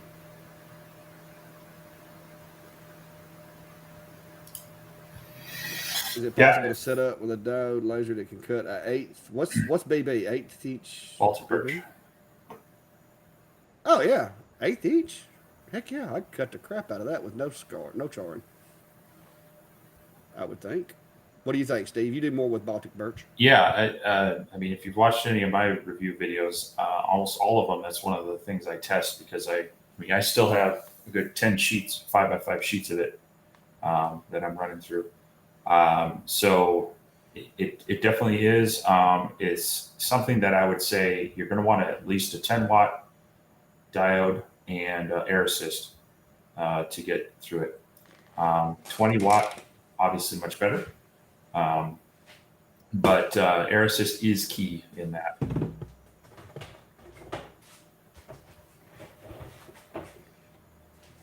And air assist is not really an option in my book. Yeah, when you're cutting, it's a must, and I think that's being seen by pretty much all the lasers coming now have it integrated into it. But you shouldn't have a problem getting through that. Like I said, you can barely get through it with a 5-watt. It usually takes some passes, and anytime you have to add passes, that generally adds to your charring and such. So, and then this one, I want this let to go by. As far as an enclosure that would accommodate a 24-inch camera bed, the only one that I can think of offhand that is going to support one that tall is that Comgrow large enclosure. It's kind of like their 3D printed enclosure, but they add like the port that is there for the air assist. I was trying to find a link for it, but they seem to only bundle it right now on Amazon with either the honeycomb or the air assist or the laser and such. But that Yeah, most of the standard enclosures are just a little short for those taller camera mounts, but the You'd large have to go laser fisheye. core would fit that. Yeah, I think I don't you have a couple of cameras coming to try out? I'm supposed to have like two cameras coming from companies that are they're specializing in light burn cameras now apparently. Well, I looked at the one, and I think they're trying to pass off a typical camera as, oh, this can also work with lasers. Um, so I didn't really respond to them. They didn't send enough detail to me. But no, I don't have any new ones coming through right now. Sculpt Fund, the new you haven't seen the one that Sculpt Fund's got that's got like a pedestal, kind of looks like the Atom Stack Maker. Oh yeah, that I've seen that one. I mean, I'd love to get that one coming in, but no, I don't. Uh, I haven't reached out to them yeah, about that. well, they emailed me the other day and I threw you a bone, so you might be getting one. I told them that I wouldn't mind trying it out, but my technical guy needed to take a look at it too, and that they could find him at Steve at Ventari, blah blah blah. And so you may get an email from them too. Um, I appreciate you, Gravy. Air assist is 40 liters per minute. My hatch end up giving me a lot of char on the edges of eighth. Check your focus, maybe. Maybe because you shouldn't be getting what's 20 watt? Yeah, no, No. 20 You should watts not should be go getting. through Baltic Birch pretty well. I'm thinking probably. I mean, if it's your typical Baltic Birch that I've got, you should be able to get through that, um, even up to like 400 millimeters a minute with air and such. Uh, so yeah, if you're getting a lot of char and it's hard to cut, I would maybe double check your focus. Do what's called a ramp test. If you're not familiar with that, you want to set your material in at an angle and have your laser travel up, and so basically the laser is getting closer to the material as you go, and then that'll help you fine tune to see where the fine point is, where it's most effective, that you can base your focus off. So I would be definitely double checking those things. Otherwise, do I'm assuming the basics of you've checked your lens, make sure that it's clean and secure and such. There's nothing obstructing it there.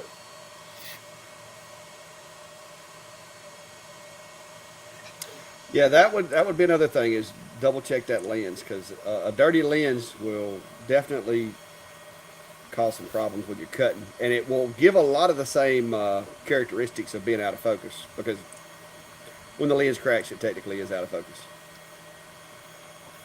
Yeah, Jeff. Some of those 10 watt lasers, especially newer ones, seem to be running more efficient and more hot.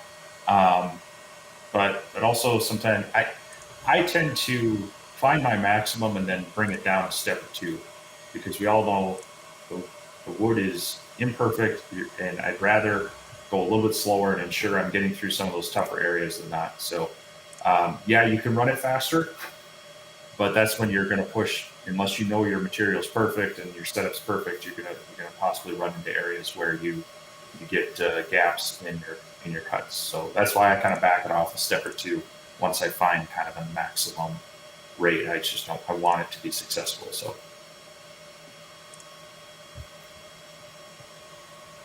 Huh. This little guy. I was going to show you something for a second here, but apparently I'm having technical difficulties with the machine. I don't know. Figure out which one I got connected to what port. I wish they wouldn't flip ports. Do you ever have your machines flip ports all of a sudden for no reason? Just randomly change ports? only when I'm plugging and unplugging too many devices. Well, that's the problem I'm having right Yeah. now. because I mean, because I wasn't going to call you out on that, but I mean, I got way too much stuff, going on around here. But I was going to show you with this little guy right here. I think I'm still focused. Let me make sure I'm focused. Hey, hang on. Let me swap this camera over here.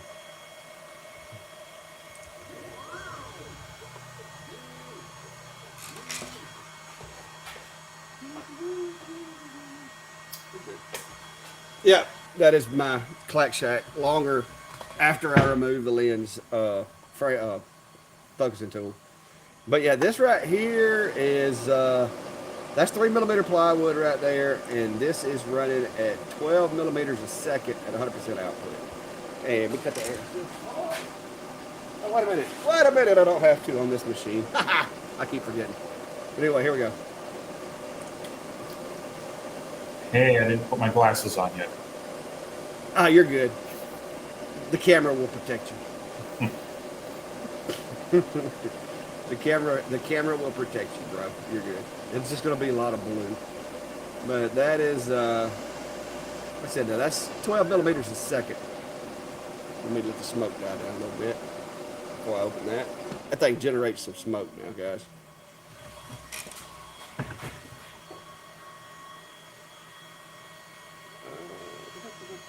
Witchcraft, I say, witchcraft. If I can get it where you can see it.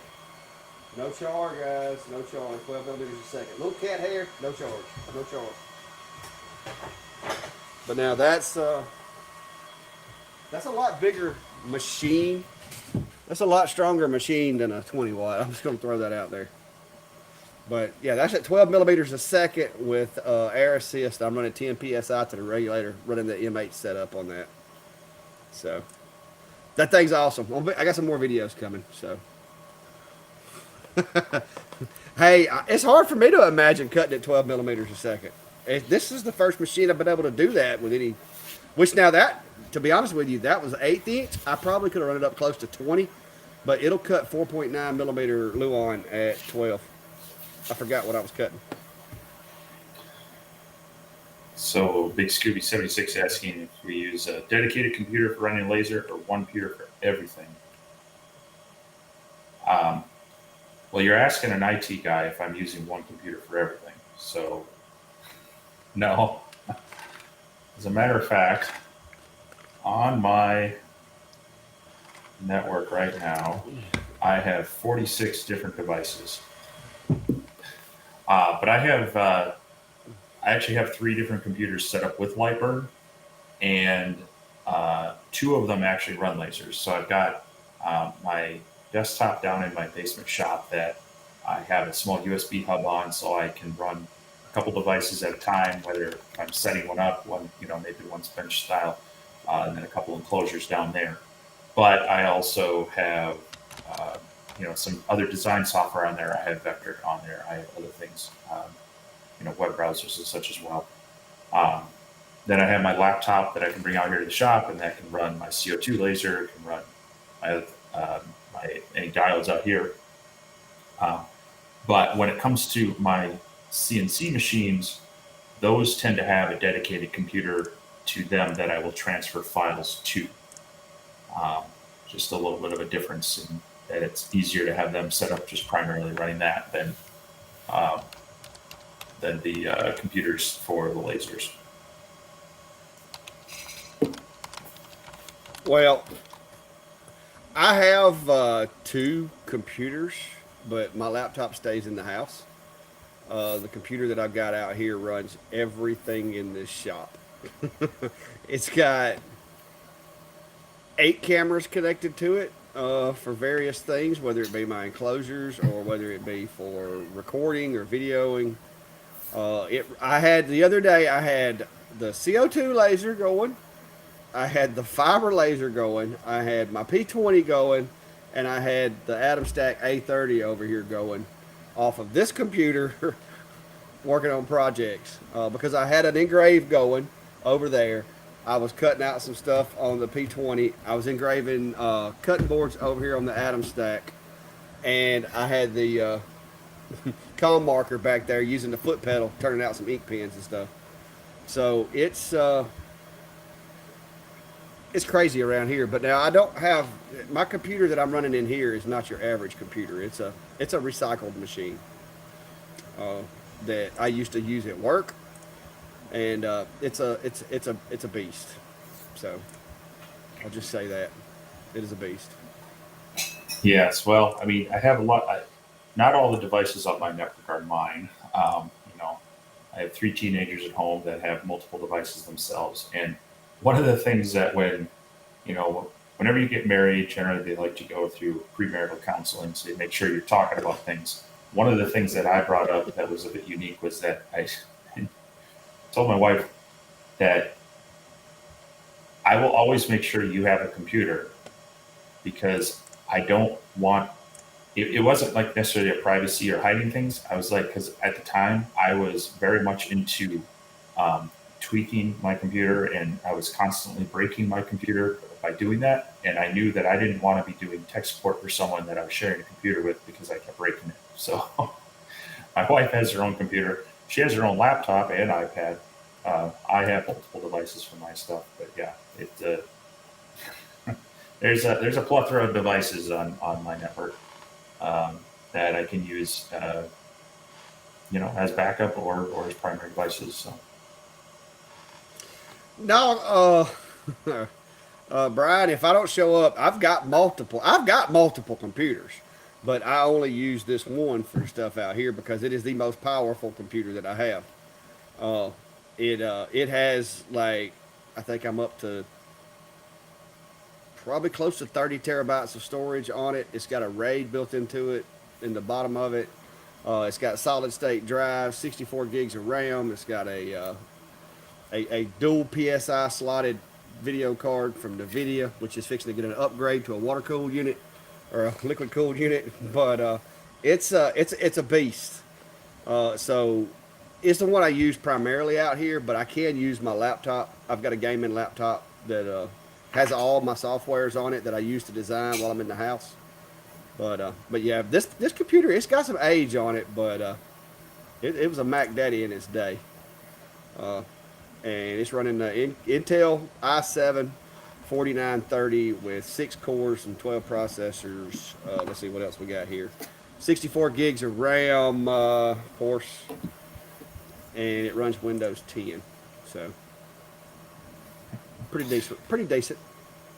But now it's repurposed. It's repurposed, guys, because y'all know y'all know what I did in law enforcement for a long time. This was some of my retired equipment from doing computer forensics. So if it wasn't for that, and it was just basically it EOL and was replaced with a newer machine, and since it wasn't really good for anything else, Secret Service decided that they were just going to remove it from my inventory and let me do with whatever I wanted to with it. So I put a little bit of money in it and built it. yeah, this is a good point. You know, especially as you get into doing this for business and such, having a multi-tiered backup plan is very smart. It's usually, you know, 3 different devices, 3 different mediums. You know, you want 3 different locations as well. The cloud is a good one these days to be able to access it from multiple devices, as well as uh, having a backup and be able to use it real time. But you know, you're not always online, and if that's your only source, and you know, you lose your connection, you lose it. So it's good to have it on your device, but then have it off of there in some format, and then maybe offsite. So I know some people.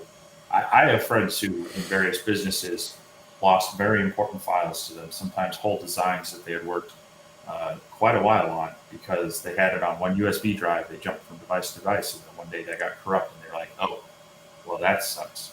So, you know, as you start developing more of your stuff, your lasers and your CNCs, and you have all these files, back them up, have a good file structure, be able to recover them. Yeah, you can get a lot of backup drives that like with my network. I've got all my stuff's on a network drive that's connected to my gateway, and you can get drives that come with backup software that you can install on your machines and have it automatically back up to that network share. And that's what I do here at the shop. I've got all my stuff's actually saved in the house on an SSD that's plugged into my gateway, and it's just shared to this computer as well as my laptop that I use inside the house. That way, if I design a file in there, it'll be saved to that drive, and then I can access it out here, and then I have a copy of it on this computer, the drive, that computer, and the cloud. So it's it's a lot. A lot goes into it. And then of course I got a thumb drive I carry with me when I go to events.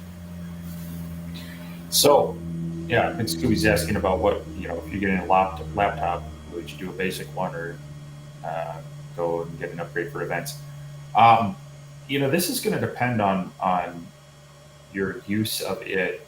Now, I actually recently picked up a used Microsoft Surface Pro that I can use. Mm. It's an older device, but it'll run Lightburn just fine. It'll and The nice thing about that is I can actually charge it off of USB-C, so I can actually have a lower overhead in my power supply going into the laptop than if I was running an AC adapter and such. So, um, on the flip side, when I bought, both David and I bought new laptops in the past year, we went with some higher end machines because of some of the extra stuff we were wanting to do. Um, that was, some, video editing. You want, more processing power, more video graphics power. Sometimes if you get into higher end CAD where you're running multiple applications at once, that's where you might want more. But if you're just strictly looking at it from your business standpoint or just needing to run the laser, you don't need a whole lot of computer to run just the laser. Now, using your graphics application to design for your laser, maybe. But Lightburn is a very lightweight application that doesn't take a whole lot to run. So um, that might be the case where you look for an inexpensive refurbished machine that can be just dedicated to that. If that's all if you're needing. If you're needing to do everything, I'd look at something a little bit, uh, little more robust. So. Yeah, for running computers, for running laptops, if you're not going to be doing any heavy lifting on image editing, such as Photoshop or anything like that, then it doesn't take a whole lot to run to run the lasers. But like Steve said, we both run gaming computers, mostly because of video editing. Because if you don't have enough computer for video editing, it is very miserable. It takes a long time, and then your videos get glitchy, and it just takes hours and hours and hours. So having too much power for video editing is the desired. That's the desired situation, is that you have more than adequate power to edit video. But even some of the older laptops for like word processing and stuff like that, I've got an old HP ZBook that it's now it was a beast back in its day, but it's an older computer, and I run it with the portable clack shack and just keep it in my trailer. The battery is shot in it, so it won't work unless it stays plugged up. But it runs the portable shack really well. But then I also have my Asus. I use a Asus gaming laptop that I use if I'm on the road and I need to edit a video or if I need to do a live remotely. I used to use it to do all my lives until I got this computer set up out here. But it's overkill for just doing Lightburn. Yeah, But do be mindful that Photoshop does have some pretty stringent requirements to run it if you're planning on using Photoshop. yeah. When you get into Creative Cloud software like that, it won't even install on some older computers because of the processor. So, um, but yeah, as far as running Lightburn and even Vectric, I had that running on. Gosh, it was probably at least a 10-year-old uh, Dell laptop that I had out here, and same thing. It wouldn't run on battery. What finally did that in though was too much dust over time and getting crud under the keyboards and such. Being in a wood shop for too long. You try to clean it off, you try to dust it off, but it's going to ingest more and more of that. So um, it doesn't need to be a powerful machine for that. So Yeah, I'm in the process now of designing myself an enclosure for my PC down here. I'm gonna put the 20 by 30 inch air filter elements you use in your house. mhm. I'm trying to build. I'm gonna build me a box basically for this computer and incorporate some of them because I have to take this thing apart every 2 weeks. I have to take the side off of it and blow it out with air because it's just eating dust. And I know as big as this thing is, which it's got all the sensors, it should pop up and tell me if it starts running hot. It's got 7 cooling fans on it, so I should be able to tell that it's getting too hot. But I blew it out the other day, and it was like it just had fur balls everywhere. Yep. I know that feeling. He said he's using game quality machines for running Notepad. Yeah, I used to have a PlayStation. I used to have a PS5, but I gave it to my daughter when I got into woodworking. When the lasers and everything got really heavy, I haven't picked up a game controller since. Jack said he's still running an i3. What's up now? Well, can you really call it running at that point? uh, Mike says he's been learning Lightburn and still on the trial. Um, so I actually did. I loaded up XCS the other day, and boy, was I frustrated. No, I did plug it in. I wanted to plug it into my D1 Pro to just see if it was updated or if there was anything kicking around for it. And apparently I had the latest firmware on my laser as well. But I've been using Lightburn for years on my other CO2 machine before I even got into diodes. So between Laser GRBL and XCS, or what did they call it? Laser box is what it used to be. Laser Box Basic. Yeah, I played around with them, and for someone who has done nothing or is maybe coming from the cricket world, things like that, it's a good piece of software. You can get up and running. You can do a lot with it. You can do a lot with Laser GRBL if you want, but I've learned too many good and bad habits in Lightburn that it's just so difficult to jump back into another application. So, yeah. There you go, right there. This is actually a question that because once I eventually plan on upgrading what I got out here because, guys, the footprint of this machine is enormous. But I've been looking at building myself a mini PC and putting it in a clear acrylic enclosure that I could filter for dust and everything. That I'm hopefully either going to cut on a laser or cut on the CNC and make the parts for the enclosure. But a lot of the mini PCs now that you can buy, if you get the gaming level ones, I think that would be more than adequate to run anything in the shop. What do you think, Steve? Yeah, you can. Again, this is really going to depend on someone's budget, what they're looking at. You can generally get even a gaming laptop if you start shopping around either back to school or Christmas.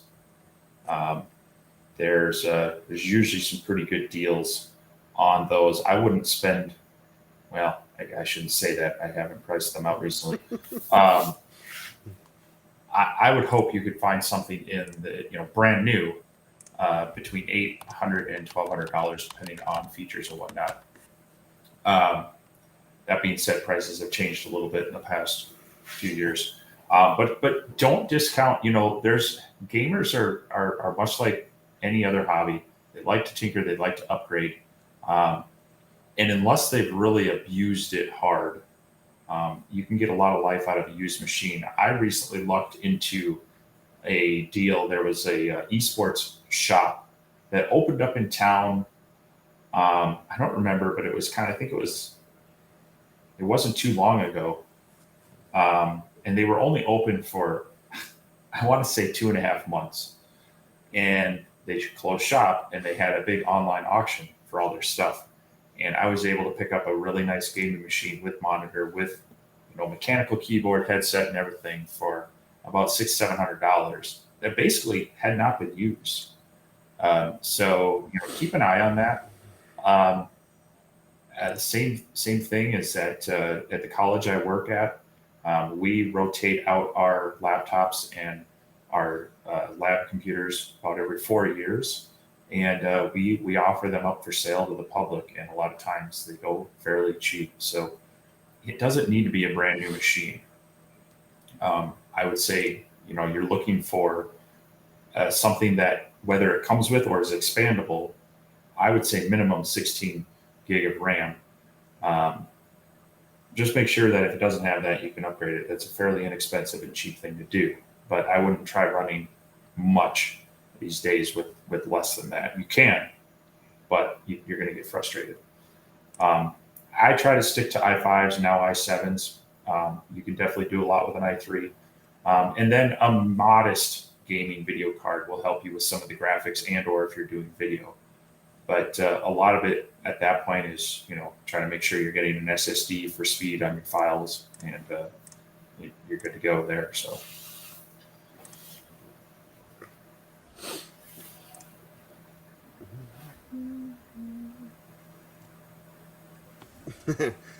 Well, if it lives for 11 years, Brian, you did pretty good, because that's a pretty good life, especially if you're overclocking it and everything. Yeah, like you start overclocking these processors, they're gonna create a lot of heat. I want to say the computer that I run down in my shop in the basement is my gaming PC from 7 or 8 years ago. I've lost track. It's a few computers ago, but it's still down there running. And so when I'm streaming down there, that's the one I'm running it off of. It's an older i5 with an NVIDIA video card in it. So, it doesn't have to be a new machine by any means. You can get by with a lot of older machines, and definitely in a workshop, a good desktop that's got, some good airflow through it is going to help because you can take them apart easier. You can dust them out. Now, if it's going to live there full time, I'd definitely do some proactive filtering, kind of like Clax saying there. He's going to build his enclosure with filters. But. Well, it's going to have filters in it. But that's just to keep me from having to clean it as much. But I said if things go okay, I may try to replace it. But right now the thing's doing such a good job, and it's got so many ports and so much storage, it'd be hard to replace it without having a NAS to go along with it. But I looked on Amazon, and just a modest price for like a mid-grade, one of those little small, mini PCs. I think you could probably get one well equipped for around $500 to $600 from what I've seen. The really good ones were like $900 to $1,000, but I seen some in there that were spec'd out pretty decent for $500 to $600 that would do more than what you would need to do in a shop. As far as you could even 3D graphic design with some of the $500-600 ones, because they came with the NVIDIA 2060.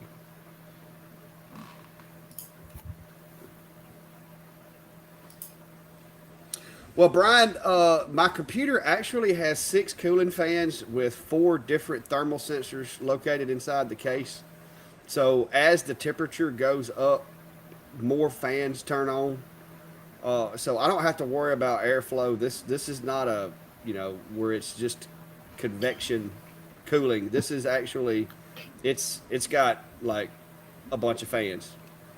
And it has, like I said, it has heat sensors on the heat sink that is on the, it's got heat sensors on the heat sink that is on the processor. It's also got a cage around the graphics card that has a heat sensor on it. And it has like multiple fans. I don't know if you looked at that link I sent you a while ago, but originally it was about a $9,000 machine. So they didn't spare any expense when it came to heat management. So it's a nice little setup. That's why I hated to just see it sitting away in a closet collecting dust. I decided to swap it over to SSDs because it had SATA drives in it and spin drives. I swapped it over to an SSD, cleaned it up, and reformatted it. It was a Windows 7 machine originally, so I had to put Windows 10 on it, but it's doing a good job so far.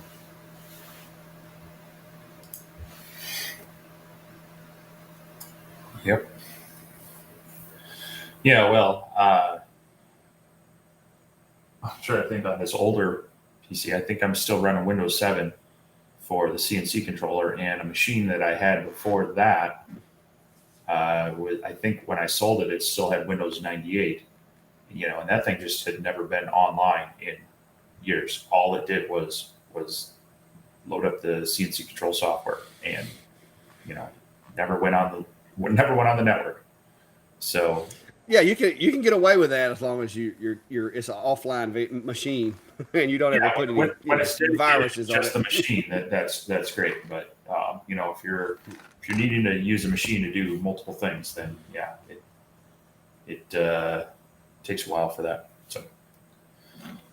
Well, Brian, little known fact here: Windows 7 and Windows 10, really the only major changes they made to it is where they hid everything. Windows 10 is basically just a mask over the top of Windows 7. if you get down to the nuts and bolts of it, the way it works on the back end. And Steve can tell you the file structure really hadn't changed on the back end. It's just the interface, and there's a few extra little things that it can do now, but you can actually go in and change Windows 10 to be more Windows 7S if you prefer. Yeah, I don't know, Chris. We spun down a rabbit hole. Hey, it's all tied together. I mean, watch my video about things you need to know before you get a laser. If you don't know computers, you're going to struggle with lasers. So all y'all are nerds. I don't want to hear it. Every last one of you are geeky nerds. We all play with computers and lasers. Well, it definitely helps to have a bit of comfort in computers and communications. So I guarantee you, there probably isn't a person in this chat that hasn't watched Star Trek. Anybody want to raise your hand? Have you never watched Star Trek? I promise you, all y'all have. You say that like it's a bad thing. No, I'm just saying we all have certain things in common, and computers is one of those things. Because we all messing with CNCs and lasers, and every one of y'all would be like totally just mad if you didn't know anything about computers. You got to have a little bit of computer knowledge. You don't have to be Steve, but you got to have some computer knowledge. Well, Brian, only one laser level? Huh? Like Star what? Yeah, okay, William. I tell people at work, they promoted me to management, so I don't expect to need to be Johnny on the spot on the latest technology. That's my excuse to get out of doing some tech support at work. Like you don't want me. I'm in management. You want one of the real guys to come fix your computer. Yeah. I've been out of the loop a little bit too, but I was there for the 7 to 10 transition because everybody in the computer forensic world was like, "Oh no, they're coming out with a new Windows. It's going to change everything." And then they came out with it, and we're like, "Everything's still where it was before." Now the security did get a little bit better if you enable it, but you have to enable it first. This is really going off the rails now. Yeah, we went down a whole nother rabbit hole now. But yeah. But anyway, guys, it's 2 hours, and we've really liked. I watch it all, guys.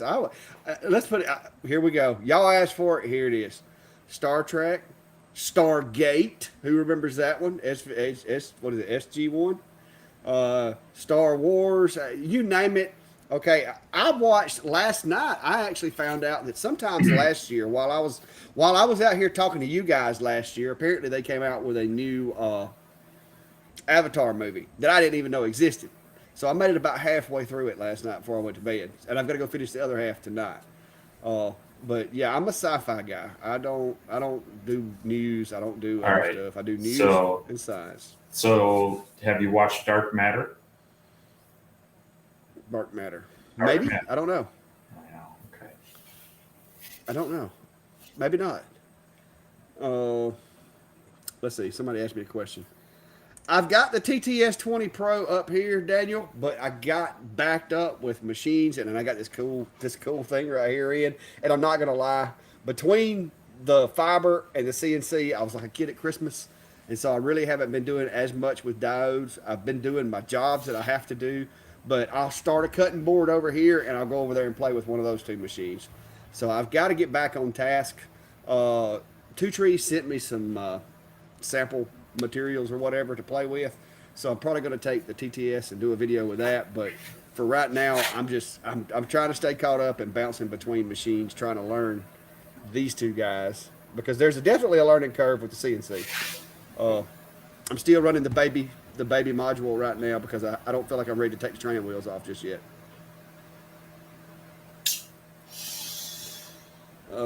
Daniel, you got the TTS? Yeah, I will say, Daniel, if you're like me, when you open the box and look at it, you're like, oh, it looks like a toy. But then when you start cutting with it, it's like, oh, here we are. because it will surprise you the power and accuracy that thing has. So, but yeah, the TTS is a good budget machine. That's what I've been telling people because right now, if you ask me, hey, what's the cheapest good machine I could get into? Right now, the TTS is probably it because it comes with everything you need to go to engraving, and it's like $600. So Steve, don't you have a couple of those? no, not on print and cut. That's something that I want to play with it mainly because I want to hopefully get a good handle on how to recommend to use it. It's not something that I've found a need for myself yet, but it's something I do want to play with a little bit and hopefully get a video out there on. But yeah. Acer T2? Is it the L2? I'm still mad about my L2. thought I saw another one. Yeah, I'm not sure about the Acer L2 on extended rails. I would think so because the IKEA is very similar to it. I'm pretty sure shares some manufacturing, and that happens. So, but I haven't heard for sure. I'd love to see it. And yeah, Kim, Optech 60 watt. That's going to take a little bit of playing on that. All I can say is you're going to want to make sure you hold it down pretty well. You're going to be wanting to run some low power and high speed on that, but I don't even necessarily have a good ballpark for you. Years ago, I was playing around with it more on denim, just kind of removing you kind of get that washed out look, taking the dye away from it. And it was definitely a balance of power and speed, just enough power to hit that dye, but not so much to scorch the fabric. Keep your spray bottle handy. Yeah. Because I have found that especially if it's cotton or some type of polyester or whatever, you spark that stuff off, you're going to need to give it a little spritzing. But yeah, anytime you're doing with some materials like that, keep your spray bottle handy. But anyway, guys, if you hadn't already, go hit those likes, subscribes, follow, all those cool buttons. And if you hadn't already, give us a thumbs up on this video. It helps, reflect that you guys are actually watching, and it helps keep things moving. And of course, we just like to see it. It's just cool. It's cool to see how many of you guys come and listen to us banter about. We started off with lasers, then we went to computers, then we wound up with Star Trek, and now we're on Airwolf and some other stuff. You never know what you're going to get, guys, but we try to make time to answer any questions you have laser related. But if y'all let us get bored, that's when we go down these rabbit holes. So if you hadn't already, guys, hit those subscribe buttons. And if you haven't, if you've watched Airwolf and you haven't watched Street Hawk, you really need to watch that as well. See, there we go. Still in that slump. But yeah, we definitely appreciate the people viewing it live. We appreciate the people viewing it afterwards. Hitting likes on there, dropping some comments does help get these lives out there as well to people.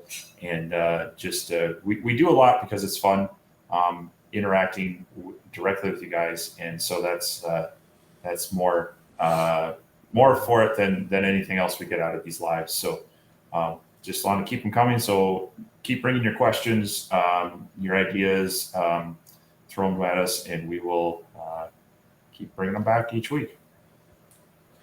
Well, you know what my friends say about our show, right, Steve? You heard it? Your friends outside the circle? My mom always said life was like a box of chocolates. You never know what you're going to get. That is true. That is true. But it's fun. So. Hey, believe it or not, the roofer today called me a high-tech redneck. Can you believe that? Yeah, I believe it. Can you believe that? My wife just looked at me like, Everybody notices. But anyway, guys, I appreciate you. Like I said, I know Steve, you just hit 7, right? And we want to get Steve to 10,000. So if you haven't, y'all go smash that button, share him, like him, just stalk his YouTube channel. Just like and thumbs up everything he does to try to help him get a little catch that wave on the algorithm, because sometimes us smaller channels have a really hard time getting the attention of the algorithm, and that can really slow you down a lot. So let's just go smash some buttons on Steve's YouTube channel. We can get him on up to 10. I got lucky. Like I said, I've got some friends in the area that have helped me immensely, and I've had a couple of good. I got, it's one of those random videos that helps get you out there occasionally. So we want to grow the channel so we can keep the equipment coming and keep the info coming. And in the meantime, maybe try to get Steve some money for that air conditioner. Well, pretty soon it's going to be turning into an air heater. So, yeah, Brian, I went from a year. Well, I will tell y'all this, guys. So some of y'all been with me for probably close to a year now. I actually passed my monetization threshold June the 22nd of last year, which was my birthday. And so June the 22nd of last year is when I got monetized. And I actually was able to hit 10K in the first year, which I don't know how that happened. But I thank the good Lord for that. It's been very helpful. And you guys, like I said, have been a big part of it, because y'all come in here and y'all talk and y'all share, information with other people. So I attribute a lot of that to you guys. All I do is have fun in my shop and video it, and then you guys help share it and put the word out for me. So I appreciate that, and I know Steve does as well. But we want to try to keep trying to get Steve to grow. We don't. I don't want to see him stuck at, because from 7, 6 to 7, you hit like a plateau for a second there. Yeah. But Steve was moving along, and all of a sudden it was like somebody like, I don't know, was pulling him or something. But we're gonna get him moving back along. So we'll be there for you, know it. But yeah, you never know, Mark. You never know what might be in the cup. I do not have a Twitter presence. I have a Twitter, but I don't do a whole lot with it. How about you, Steve? Yeah, I've had a Twitter account for a number of years. It's the thing I occasionally remember to post to. I probably read it more for entertainment than anything else. But yeah, I'm not too active on there. I'm most active on YouTube and Facebook. I try to keep my Instagram a little more active, because I've got a lot of friends that are woodworking on there as well. But yeah. Well, and it gets to the point to where you're juggling so much like you said, you've got a full-time job. I got a full-time job trying to do this. At some point, you just look at yourself and go, do I really need to be trying to manage another social media page right now? yeah, exactly. Yeah. That's the way I am. I've got a TikTok also, but my videos are too clean for TikTok, so I don't get a whole lot of views on them. Yeah. But occasionally I do put one on there. Working in IT, TikTok scares me too much. So Yeah. Well, y'all have a good one, guys. Good night, and stay safe. we'll see ya. Steve.